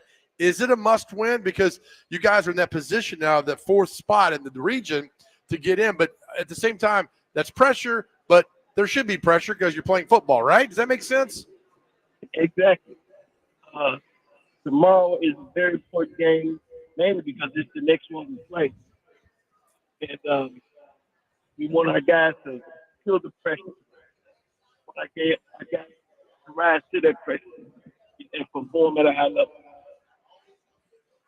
Well, and not only that, Coach. I mean, you got 2 more home games left. I know with Maplewood in 2 weeks. I get all that, but the fact that you get to do this on your field, big game, great crowd a few weeks ago when you played East. I mean, what do you need tomorrow night from the community, from the support to get your football team a victory tomorrow night? Well, we ourselves have to play mistake-free football. We can't have those pre-snap penalties or those post-snap penalties because they kill you every time. So right. What we're trying to get the guys to do is focus and play hard in between the whistles during, to be very intent on that during that time and only concentrate on what's happening tomorrow. Also, is the catfish going to be served? Because that was smelling pretty good last time we were there. Catfish on deck.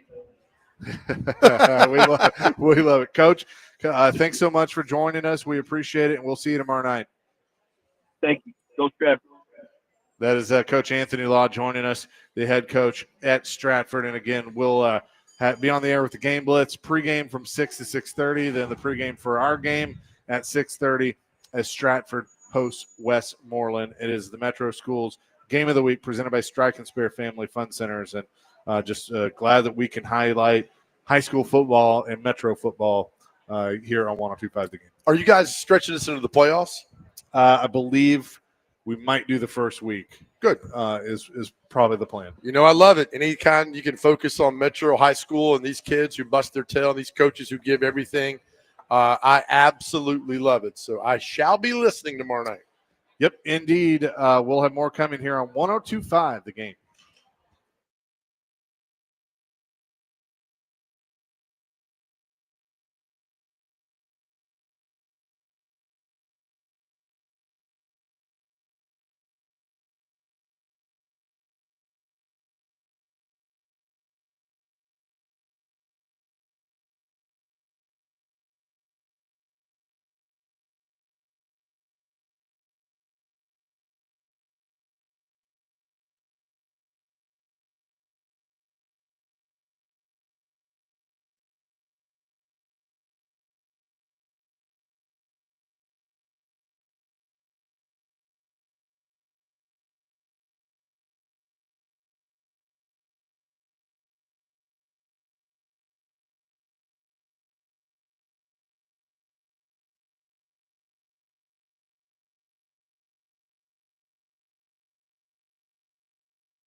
Chase and Big Joe, 102.5 The Game on this Thursday. Today we're at the Omni Nashville Hotel.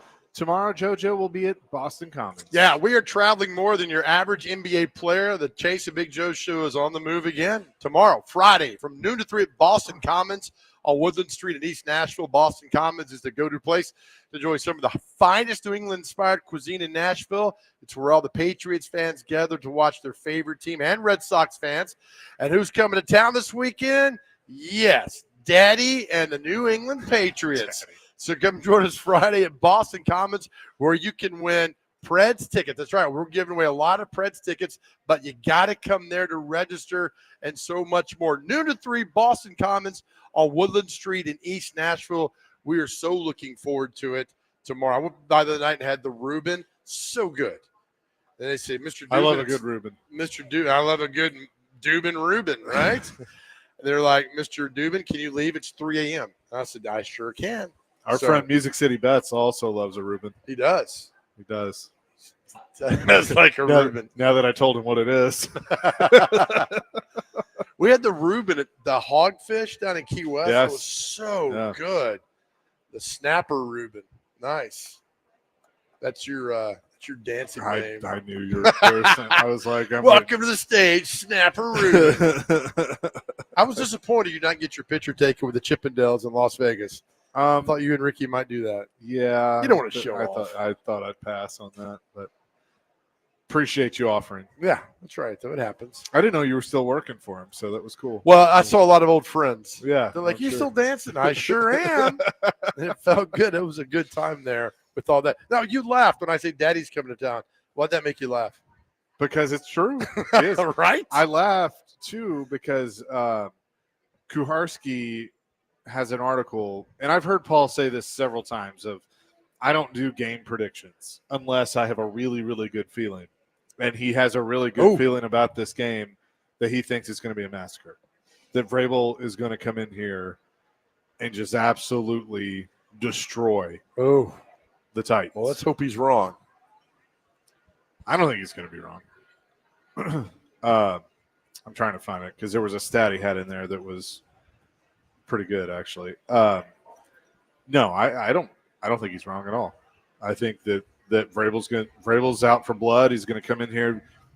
Paul says the Titans' 5 losses this year have come by margins of 8, 22, 21, 26, and 10. Don't be surprised if this one tops the list. Ooh.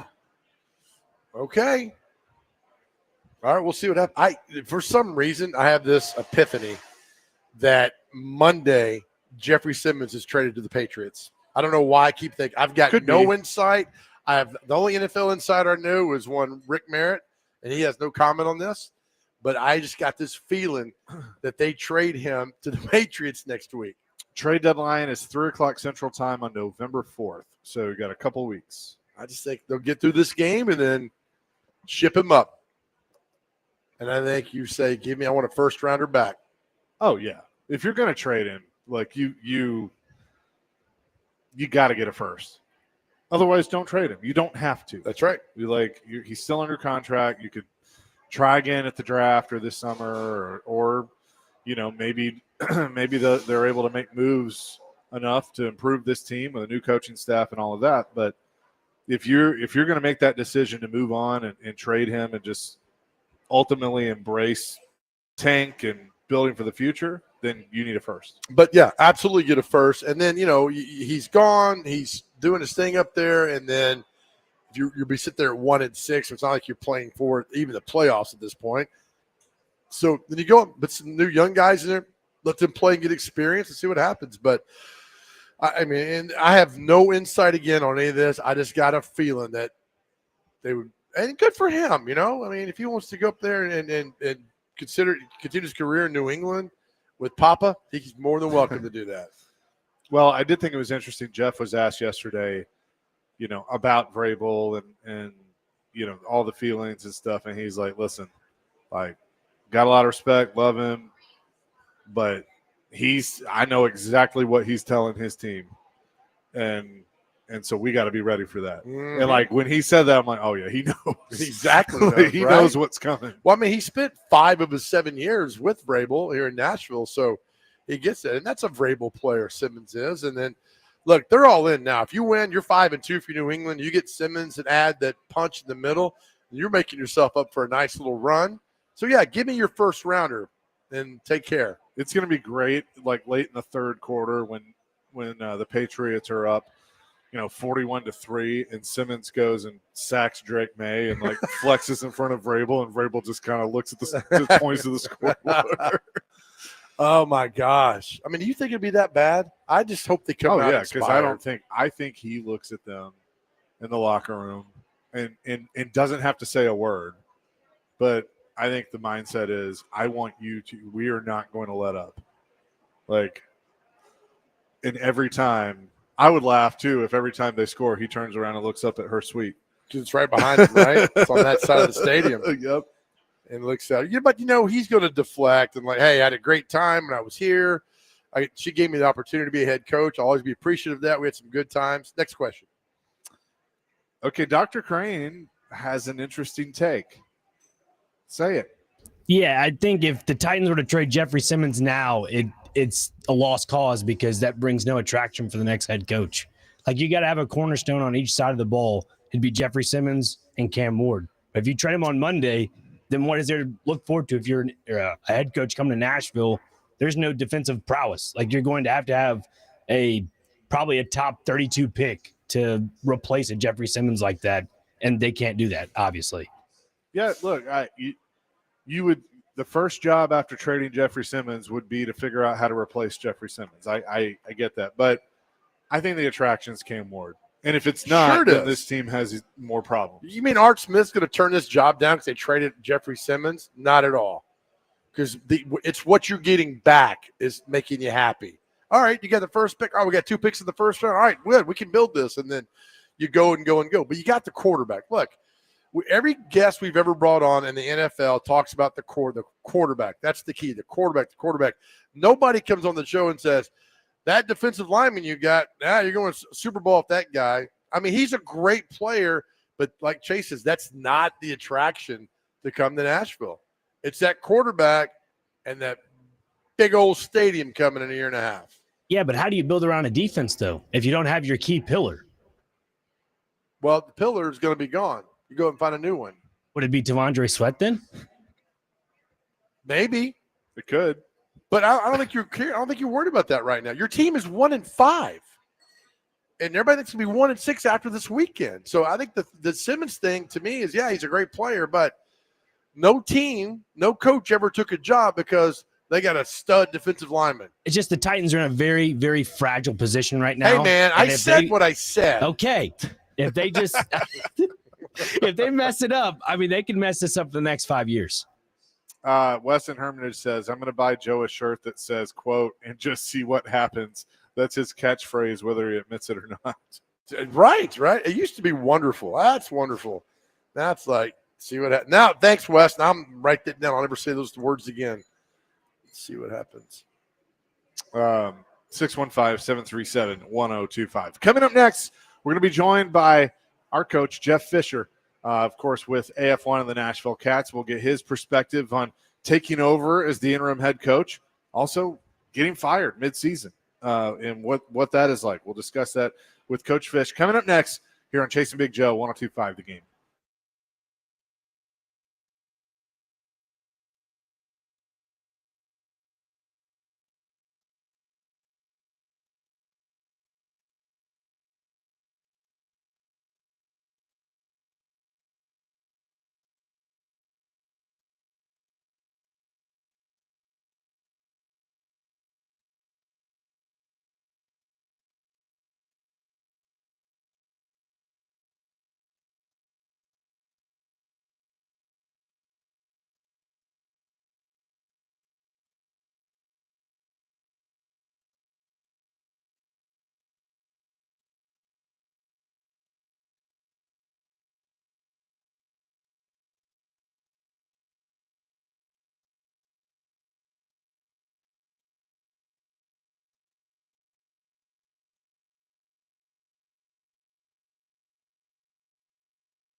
Hour number 3, Chasing Big Joe, 102.5 The Game.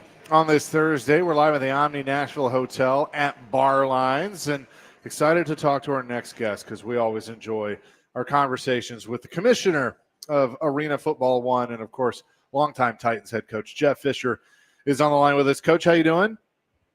I'm doing well, guys. Nice to be with you today. I know you're excited because you got to make a little announcement up in Michigan yesterday, the Michigan Arsenal joining AF1. Yes, in Saginaw, as a matter of fact. Yes, we've been talking with Michigan for probably, 6 months. And, we announced several months ago that we had a team coming that we would be announcing in Michigan. So we got real specific yesterday, introduced the head coach and the ownership. And they got a great little venue. And, they're well funded and they're going to be competitive right off the back. They got a head coach that's got tremendous amount of experience at all levels. And we're just welcoming them one at a time. So how many teams is AF1 up to now? That would put us in 10. So, and we're right in we're still negotiating, still talking with several other venues and several other potential investment groups with respect to expansion. We'll keep you posted on it. Things are looking good. That's very cool. So the Michigan Arsenal will join AF1 starting this year.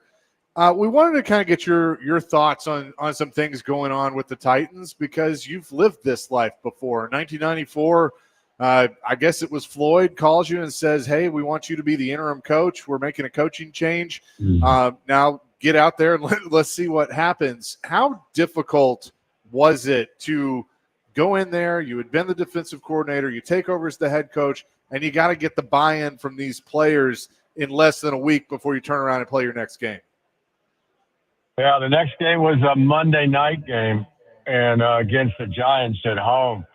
I don't think it was difficult at all. I mean, things got pretty shaky and pretty rough during that season, early '94. A lot of contributing factors. In addition to injuries, you had, I'll remind you guys, that was the first year of the salary cap.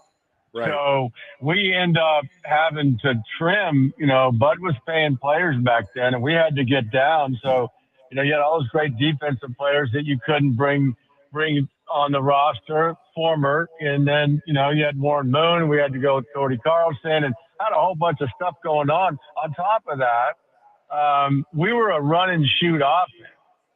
So we didn't have a fullback per se, nor a tight end. Now we had a tight end on the roster to help us practice and, help the defense, but we were primarily back then the 4 wide receiver run and shoot. So I quickly changed to 1 tight end and a fullback and a tailback and went to an I formation. So I went from basically 4 wide receivers down to 2.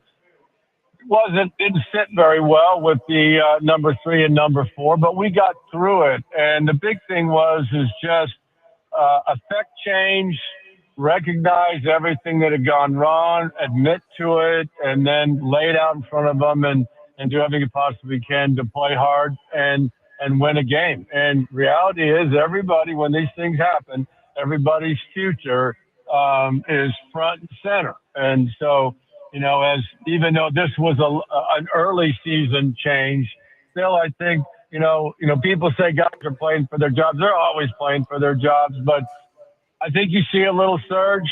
There always is, when there's a mid-season coaching change, but reality starts to set in. You have a pretty good idea where you're at. Coach Jeff Fisher's with us on the Chasing Big Joe show. And Jeff, I know you're enjoying the AF1. It's a lot of fun. I know things are moving and happening, but you, my friend, are a football coach. Would there be any scenario in this great world of ours where you would throw your name in the hat to be the coach of the Tennessee Titans? I got to ask you that. I'm sorry you're breaking up. No, I'm kidding. I figured that was coming. You know what? I'm enjoying what I'm doing right now, and I don't think anything along those lines is going to happen. If they had the interest, I think they would have been interest, years ago. But no, I'm good. But yeah, I know you got to ask the question on behalf of a lot of curious people. I'm getting a lot of texts and a lot of emails and a lot of phone calls. But right now I got both dogs in the car and I'm heading to the cabin in Montana. So you know where to find me. Well, and I mean, look, I hope it makes you feel good when I tell you this. There are a ton of texters on our text line that say they would love to have you back, and so that's where a lot of that comes from, is the fan base that they remember those good times that you had as the head coach, and they're like, hey, let's run it back one more time. So I'm sure that has to make you feel good. And I do. I appreciate it. And then, I come across people every day, here in town. But it's been a hard few years for them, for the program. If you think about it now, if you include Coach McCoy, you had 3 head coaches in the last 3 years. And, that's hard. And I know everybody's talking about, Cam and the offense and this and that. I'm hoping that Cam can continue to develop. You're seeing some things from him. There's so much future and so much promise for him in his career. I mean, he'll have division titles in his back pocket in a number of years. That's going to happen. He's too talented not to. But right now, I understand and appreciate the frustration of the fans and the organization. And, I don't necessarily agree with their decision. I have a lot of respect for Brian and Bill. And, I just wish, you let people sort things out. He's got a young staff. And we all know the benefit of doing it when they did it, because the potential embarrassment next weekend. But that ain't going to change. That's not going to change their approach to the game. So, no. I mean, and I think sometimes those things are, they get over exaggerated too. I mean, you got 2 head coaches on the sideline. They're going to do first, you're going to try to win the football game, and, so be it. It's not like, Rabel's waking up in the middle of the night, in the middle of a dream where he's trying to decide to go for 2 to put him over 100. So, my God. I mean, he's going to put a plan together that gives them the best chance to win, and then they're going to go on to the next week. So that's the way it happens, right? Yeah, believe it or not, I'd be more concerned. I mean, it's interesting to watch the league a little bit. You feel so bad for a team like Baltimore that's always there, and you can see what happens when you have injuries at the wrong position and multiple injuries. On a defensive side of the ball, it's hard to compete. Oh, absolutely. I'm going to ask you a question that you probably have never been asked, but we were curious. When you got let go of the Rams, that was all part of that reality show on Amazon, and, it all happened. Everybody saw that. I'm curious, Coach, what did you do the next day? Because you couldn't go to the office. Yeah. What did you do the next day? Did you go to the beach? No, actually, I had a residence pretty close to, the temporary facility that's still temporary. But I spent probably most of my time on the phone with the interim head coach. I did everything I possibly could to help John Fossil because he took over for me. And so it was the first time. It was a new world. And, I talked to a lot of players that next day, and it was a short week after that. It was a Thursday game, I think. So it was a quick turnaround. And I happened to be there at the facility when the crew when they were going up to play Seattle. And, I thought they were gone. I happened to catch the buses leaving, and I stood outside, held a new golden retriever puppy, and waved to everybody, gave him a thumbs up, told him to go win. He worked too hard for it. So I just kind of stay involved, to a certain extent to help Coach Fossil a little bit. Jeff Fisher is on the line with us. One thing that we've talked about with Cam is, just there's the talent's there. It's raw. There's obviously things that have to be developed. We've talked with you before about the plan with Steve and that, Steve sat, Vince sat, and how you don't really have that luxury as much anymore. But I can remember seeing, the good things with Steve. And then when you brought Mike Heimerdinger in, it was almost like he got unlocked. There was something completely different there. How important is it to find that right offensive coach, work with the quarterback that can truly tap in to all of the potential that he has? Well, it's extremely important. But let me say this. It's, the head coach has other duties. And Coach, Callahan, Ryan's found that out. He knew going in, but the head coach has other duties. So at the end of the day, you got to get the quarterback coach. It doesn't necessarily have to come from the head coach. It comes from the offensive coordinator. It comes from the quarterback coach, and everybody involved. And so, I think it's kind of, could you imagine if they went out and hired a defensive-minded coach after the season was over, how people would go absolutely nuts? Well, right. As long as that guy hires a good offensive coordinator, there may be some crossover. You don't know, but, it's just a lot. When you talk about the attention that's required and the patience and the time to bring on a young quarterback, it's extensive. And, you're taken away from the head coaching duties. And so I just want to throw that out there. I mean, it happens all the time. So, I just hope for Cam's sake that, he's getting rid of the ball. And, get rid of the ball. Don't take the hits. Get up, go scramble for a first down and slide. Don't take the hits. Get through this season and learn, and we guess he's gonna, week out. He's been doing this, but it's going to change a little bit because you don't have your offensive line coach there anymore, is what I've been told. And so you have an assistant there that, he's learned from the best. So hopefully he'll be able to carry on and contribute in the game planning. But you've got you got a quarterback there that, the footwork's a little off here and there. And, the pocket stuff is a little bit of a challenge just because they're not at full strength or competitive full strength up front on the offensive line. And so, you got to get rid of the ball and you got to figure out what you can do. I mean, that's what Coach McCoy's doing right now. What do we do best as a team that gives us a chance to, one, win time of possession? Okay, that would be run it, by the way, as often as you possibly can. But two, give Cam a chance to have an opportunity to win a game at the end. Coach, some have said if it gets really bad, set him down. The offensive line sometimes in a disarray. I disagree. I think he needs to go trial by fire. You had the plan with Steve. He sat for 2 years, and look how wonderful he turned out. That doesn't happen anymore. But are you of the mind just let Cam fight and learn right now while he's doing this? Well, yeah. I mean, absolutely. I am. I think he needs to finish.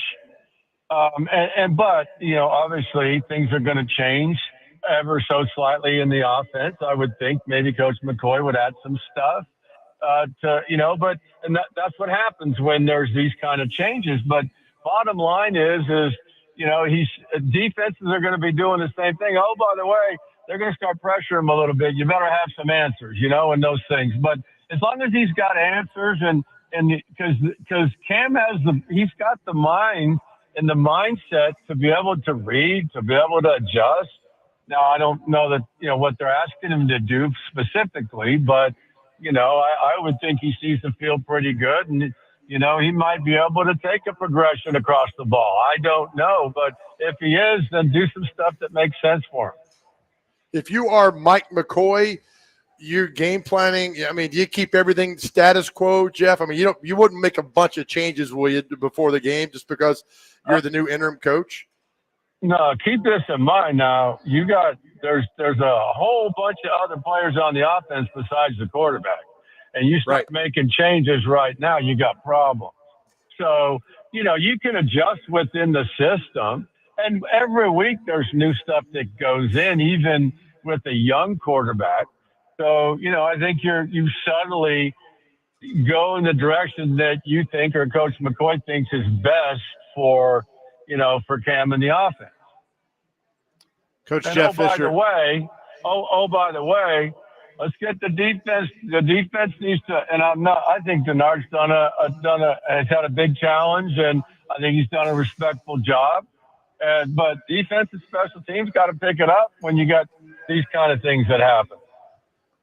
Yeah, for sure. Coach Jeff Fisher is with us. Coach, we always appreciate your time. We know you're busy. Congratulations on the Michigan franchise, and obviously we're excited to see the Cats in Clarksville next year. All right. Well, thanks so much. Love talking. Have fun and go Titans. We'll talk to you soon. Jeff Fisher joining us here on the program, the commissioner of AF1, of course, with the Nashville Cats and longtime head coach of the Tennessee Titans. Good perspective from Coach Fisher on that. He would coach. And you asked the question. In a heartbeat. Yeah. He would look. The ship sailed several years ago. I understand all that, but he would coach a coach is a coach, man. And you see how the text coming in. I know some people are like, no, move on. I get all that. And the chance of him coming back are nil. He'd come back in a heartbeat. And look, in talking about, we had this conversation of, if this happened, which it did, and they went outside for an interim, he would have been top of the list to call, I think, of like, hey, we just come finish the season and see and fix this thing. Would you not feel better if instead of Chad Brinker, there was Jeff Fisher? Yeah. I think a lot of people would. Everybody knows Chad Brinker. Fisher. Everybody knows him. And he dropped a line early in the interview that made me chuckle. Well, back then, Bud spent money. He knows. Again. Right. Again, yes. He knows the lay of the land. Now, I don't know how well he knows Amy, but I know he knows Amy. Yeah, sure. And so, but it, it's like, I think that is something that shouldn't be overlooked. There's people that are like, I don't want Arthur Smith because we need new blood and all that stuff. And I get that. But I think there is a little something in the devil, I agree, 100%. And something to think about. 615-737-1025. Kevin Ingram, we'll talk some Vandy with him coming up at the bottom of the hour. Chasing Big Joe live at the Omni Nashville Hotel, 1025 The Game.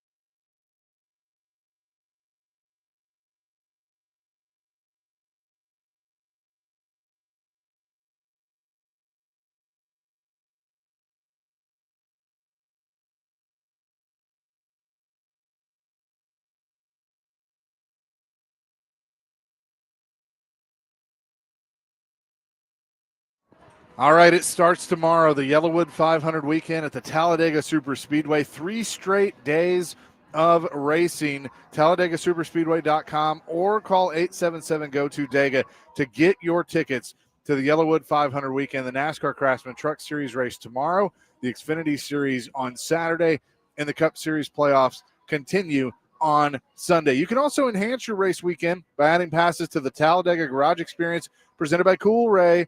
It is awesome. The most immersive garage experience in NASCAR, featuring access to the NASCAR Cup Series Garage Bay viewing areas, pre-race ceremonies, driver and crew chief Q&A sessions, and Mobile One Victory Lane trophy photos, and so much more. Again, just log on, TalladagaSuperspeedway.com or call 877-GO-TO-DEGA.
the coach of the Tennessee Titans? I got to ask you that. I'm sorry you're breaking up. No, I'm kidding. I figured that was coming. You know what? I'm enjoying what I'm doing right now, and I don't think anything along those lines is going to happen. If they had the interest, I think they would have been interest, years ago. But no, I'm good. But yeah, I know you got to ask the question on behalf of a lot of curious people. I'm getting a lot of text and a lot of emails. That was Jeff Fisher joining us just a few minutes ago. He didn't say no. Right? But I do believe him when he says he's enjoying what he's doing now. Chasing Big Joe, 102.5 The Game on this Thursday live at the Omni Nashville Hotel. Game day is going to be down in Athens for Ole Miss, Georgia. They have announced the guest picker. Have you seen it? No. Let me real quick if I can guess. It's not Fran Tarkenton. Is it a player? No. Oh God. REM. Somebody from REM. Nope. It is a musician. Oh, it is a musician. Athens. REM. Black Crows. Chris Robinson. Nope. What's another Athens? I don't think you're going to get it because I'm a little confused by it. Okay, tell me. Somebody we know. Tim Duggar. Antioch.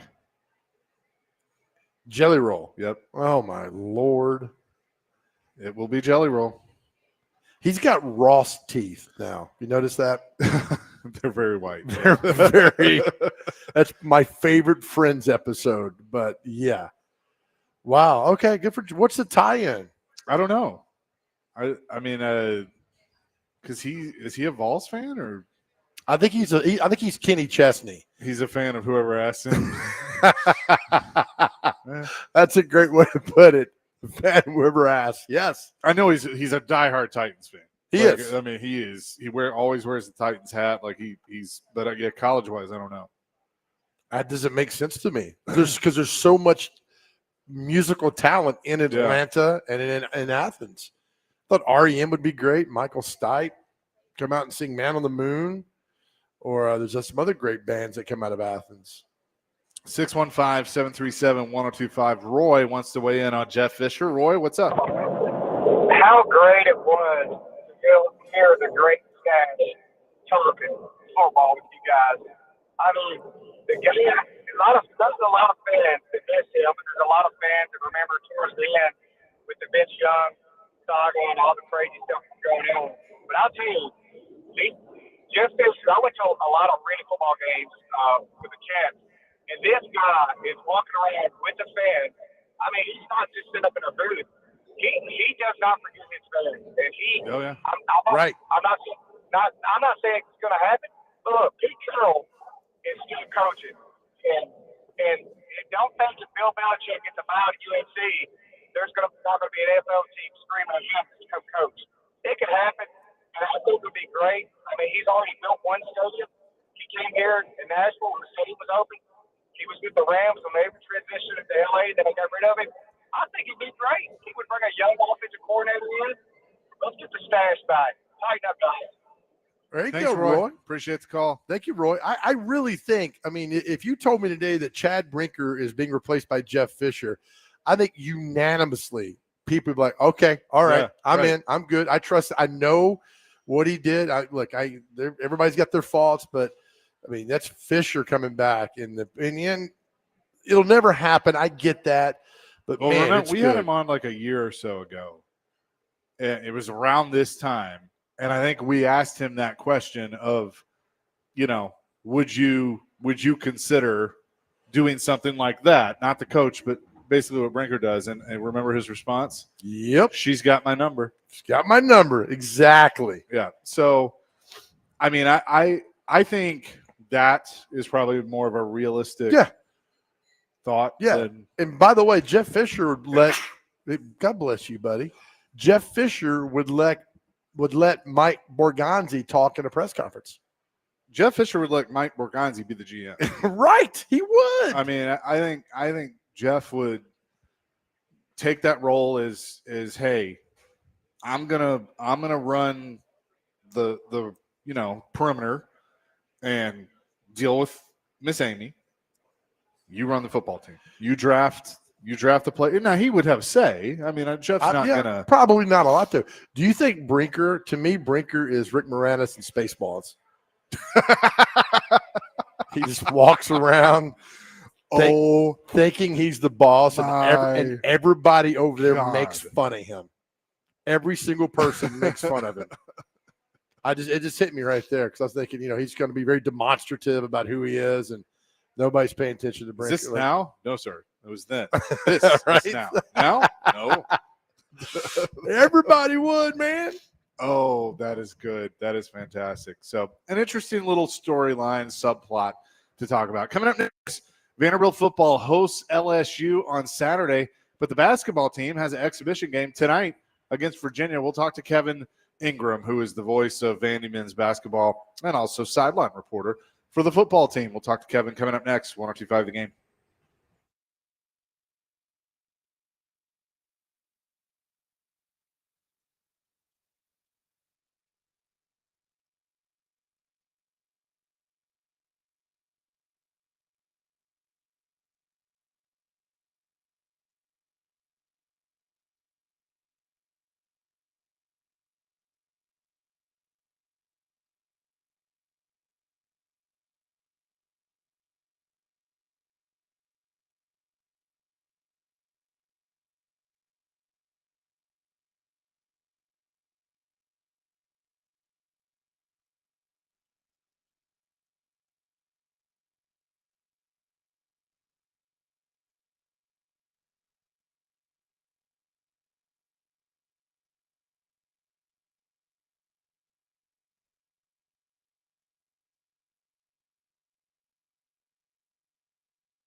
Chase and Big Joe, 102.5 The Game here on this Thursday, Omni Nashville Hotel. Coverage beginning Saturday at 9:30 on 102.5 The Game, Vanderbilt and LSU. And then on 94.9 The Fan tonight at 6:25, Vanderbilt men's basketball exhibition game against Virginia over at Memorial Gym. We say hello now to Kevin Ingram, who will be a part of both of those broadcasts. Going to be a busy couple of days for him. Kevin, what's up? How you doing? I'm doing well. Yeah, it's going to be a really busy day. We got all kinds of stuff going on here on campus. We got a baseball exhibition game. We got soccer. We've got volleyball. We got all of it. So, yeah, it's going to be a lot of fun over the next few days here. What's the vibe with when it comes to the campus and the fact that for the I think I have this right, the first time since 1948, Vandy is a favorite against LSU with the Tigers coming to town on Saturday. That has to be pretty exciting. It really is. I mean, it's a fun matchup. Of course, Vanderbilt played Alabama a couple weeks ago, and we had an open date this past week, and there was a lot of excitement around that game down in Tuscaloosa. But yeah, this is a really big home game. I mean, it's an important game for both these teams, especially when you talk about you now head into the back half of the season. The last 6 games are all against SEC opponents for Vanderbilt, and everything is still in play in terms of the bigger goals of the season for this team. But it's fun. It's going to be a fun matchup on Saturday. It should be a great crowd. It's supposed to be decent weather, and I think we can get into the elements of the game. But for Vanderbilt, it's exciting, and you come in a little bit refreshed and recharged off that open date that followed 6 games in 6 weeks. Yeah, how much has there been discussion with looking back at the Alabama game, knowing that there were some self-inflicted wounds there that are learning moments that this team can then hang their hat on of, hey, we were very much in that game. We cleaned some of this stuff up. We're going to continue to have a special season. Yeah, I think there are a lot of things coming out of that Alabama game that were like that. I mean, it felt to me like Alabama sort of beat Vanderbilt at its own game in some ways. You had the turnovers in the red zone that were just killers. You just had the lack of sustaining extended drives, which has been a big key for Vanderbilt over the last couple of seasons with Diego Pavia at quarterback and Tim Beck, the offensive coordinator. Vanderbilt's been able to run the ball, sustain drives, convert on third down, all of those things, and do it really well and really at a high level through the first 5 games this season. But some of those things didn't happen quite as well at Alabama. Had a nice first half with Cedric Alexander scoring the touchdowns, one technically receiving and one on the long run. But, yeah, you're going to have to be able to keep that offense on the field more this week against LSU and be able to sustain those drives and give your offense a chance to put points on the board and try to shorten up the game. I mean, that's been Vanderbilt's winning formula over the last couple of seasons, and Diego Pavia's ran this offense so well. But, yeah, those turnovers were killers when Vanderbilt had chances to score, and you got to clean those things up and just play more like we've seen this Vanderbilt team play. But, you go back to that Alabama game, it was tied at halftime. You're right where you want to be, playing a tough game on the road against an outstanding team. So, maybe there are some good things that you can take away from that and some things you can clean up and learn from that experience down in Tuscaloosa. We're talking to Kevin Ingram on the Chase and Big Joe show. Kevin, I love Clark Lee's press conference this week about, will Vandy fans show up? He's like, look, we've had a lot of success in new stadium. I hope they do, show up. And look, I know LSU's bringing the whole state up here. I get all that. But at the same time, I think Clark tells his guys, all right, no matter what's in the stands, it's us against the world. And that mentality has worked. I like that approach because it is Vanderbilt against the world.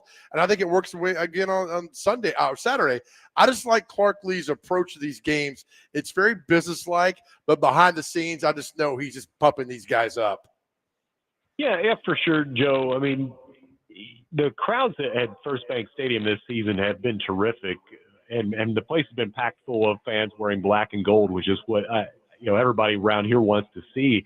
And it's been really exciting. We've had great crowds. It's been really fun, but we've not played a conference home game yet. And that to me maybe is the test of what it'll look like. There will definitely be LSU fans in the house because they're just one of those traditional programs with gigantic fan bases. There's going to be some purple and gold here, but yeah, looking forward to seeing a good Vanderbilt crowd and seeing the turnout for a conference game like this.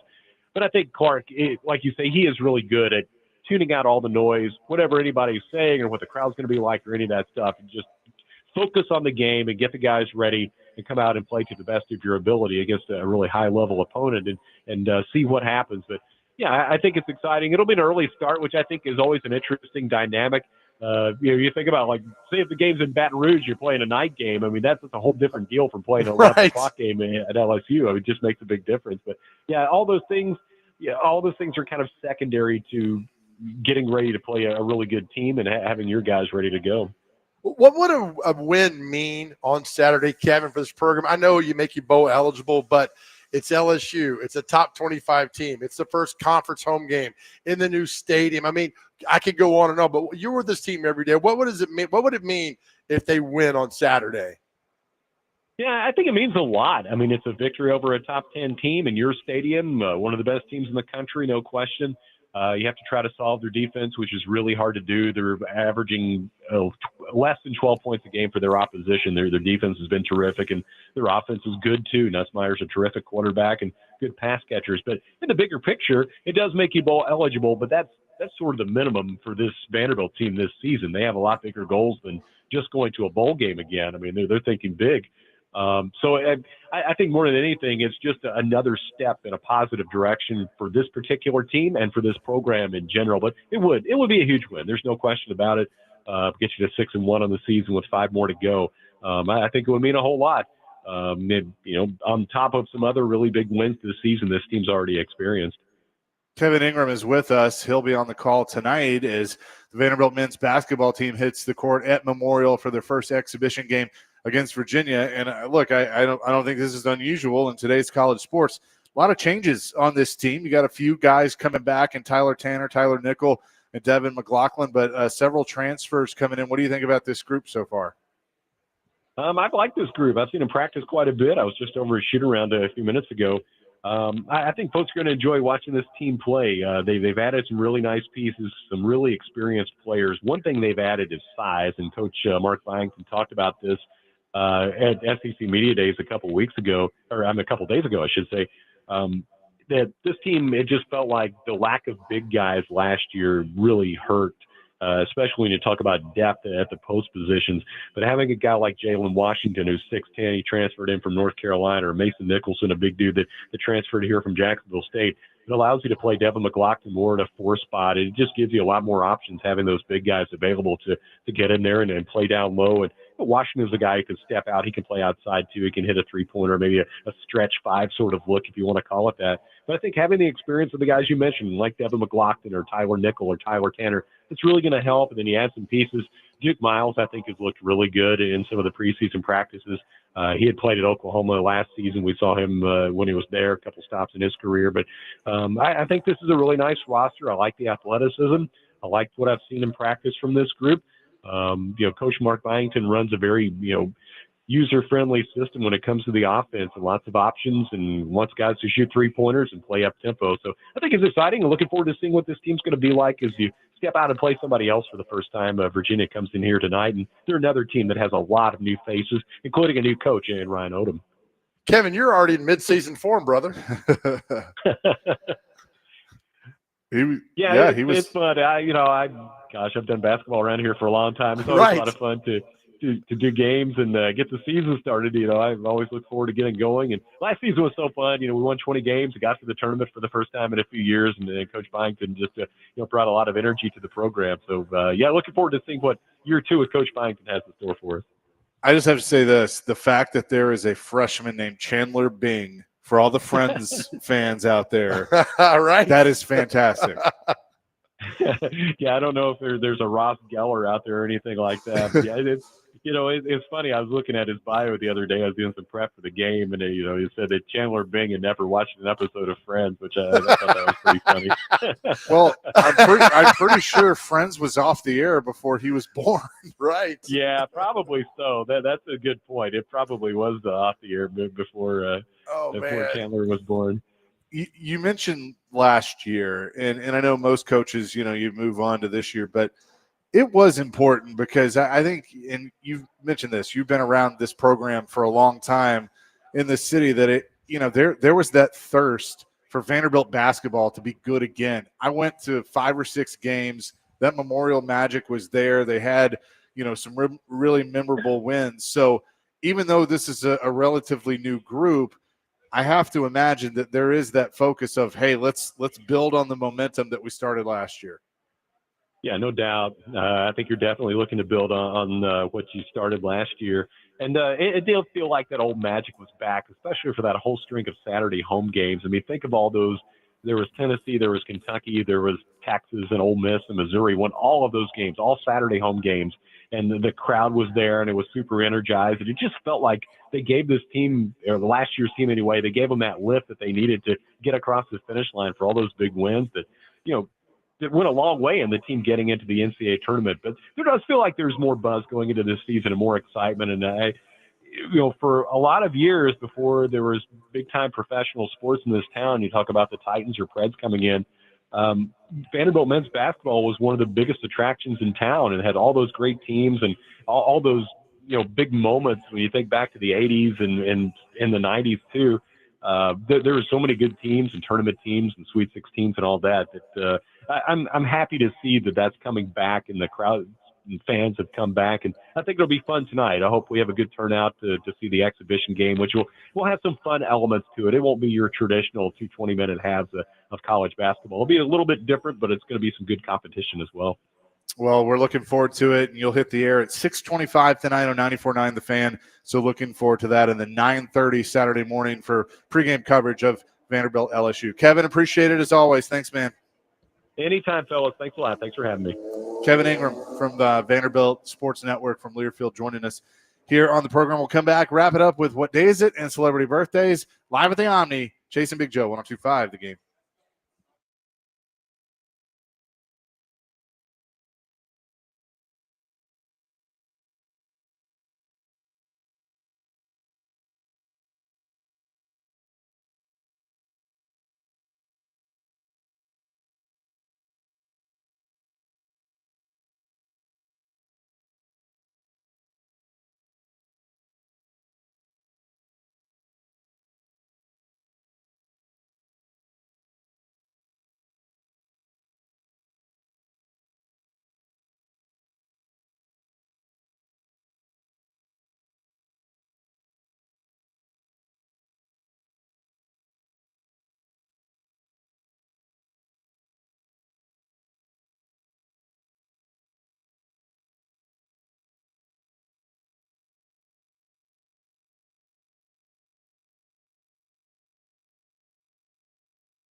Jason Big Joe, 102.5 The Game on this Thursday.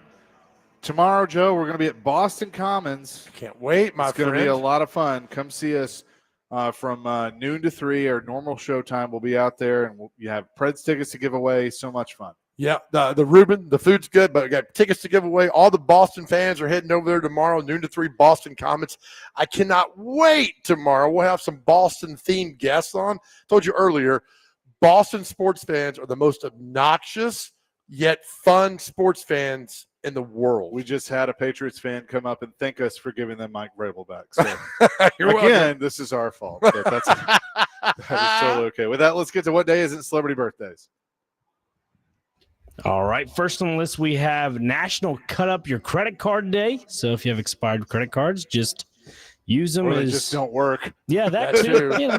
Hey, shout out to you, Chase. National Boss Day is today. Oh, thank you. There you go. International Shakeout Day. I'm not sure what that is, but all right. Conflict Resolution Day is today. Get to know your customers day. Global Cat Day.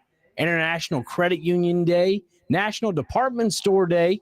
A few more. These are just odd. National Sports Day is today. Sports. We love that. World Bread Day. Love some good bread. National Liqueur Day. Good liqueur. World Food Day. Love that. And last but not least, World Spine Day. So all those people that struggle with sciatica, Rex Road, you'll be all right. Good Lord. By the way, one of the biggest fallacies in our world, the customer is not always right. Most of the time they're wrong. Know that. They are not I right. know this. All right, time for celebrity birthdays. Get them within 2. Our first birthday starting off. How old is Tim Robbins? Shawshank Redemption. Tim Robbins. Am I first? Yes, you are. 73. 77. 67. Next up, Dr. Crane, you go first. Flea from the Red Hot Chili Peppers. 62. That's a really good guess. 61. 63. Dr. Crane's on the board. 1-0. Chase, you go now. Kelly Martin. She was on the ER in that show with, on ABC. It was at 7 o'clock. Her brother was Corky, special needs. Oh, yeah. 64. 70. 50. Good Lord. I can see y'all never saw that show. Dr. Crane, you're up next. Guitar player John Mayer. 45. Well. You're asking me. I don't know. What is 45? That was awesome. 43. 48. Damn. Chase, you go now. Bob Weir from Grateful Dead. Who played with John Mayer? Yeah, with John Mayer. That's funny. I'll say 72. 70. 78. Dr. Crane's up 1-0. Dr. Crane, you go first. Wendy Wilson from Wilson Phillips. Great group. 53. Hold on for one more day, Dr. Crane. I will say she's 60. 56. Down to the last 3. Dr. Crane's up 1-0. Chase, you go first here. Former National Predator Paul Correa. One of the most important signings in Predators history. Yes, it is. Paul Correa is 51. 55. 51 exactly. He's up 2-1. Dr. Crane, you go first now. Legendary women's basketball player Sue Bird. 45. 48. 45 exactly. Wow. Good job, Our last Dr. Crane. birthday. It's 3-2. Dr. Crane to Chase. Chase, you go first. Nashville resident Bryce Harper, who Chase cannot stand. Today is Bryce Harper's birthday. Chase for the win. Mainly because he just punishes my Atlanta Right. Braves. Bryce is 34. 35. 34. Let me figure this out. He's 33. It's a tie. Carry the one, Joe.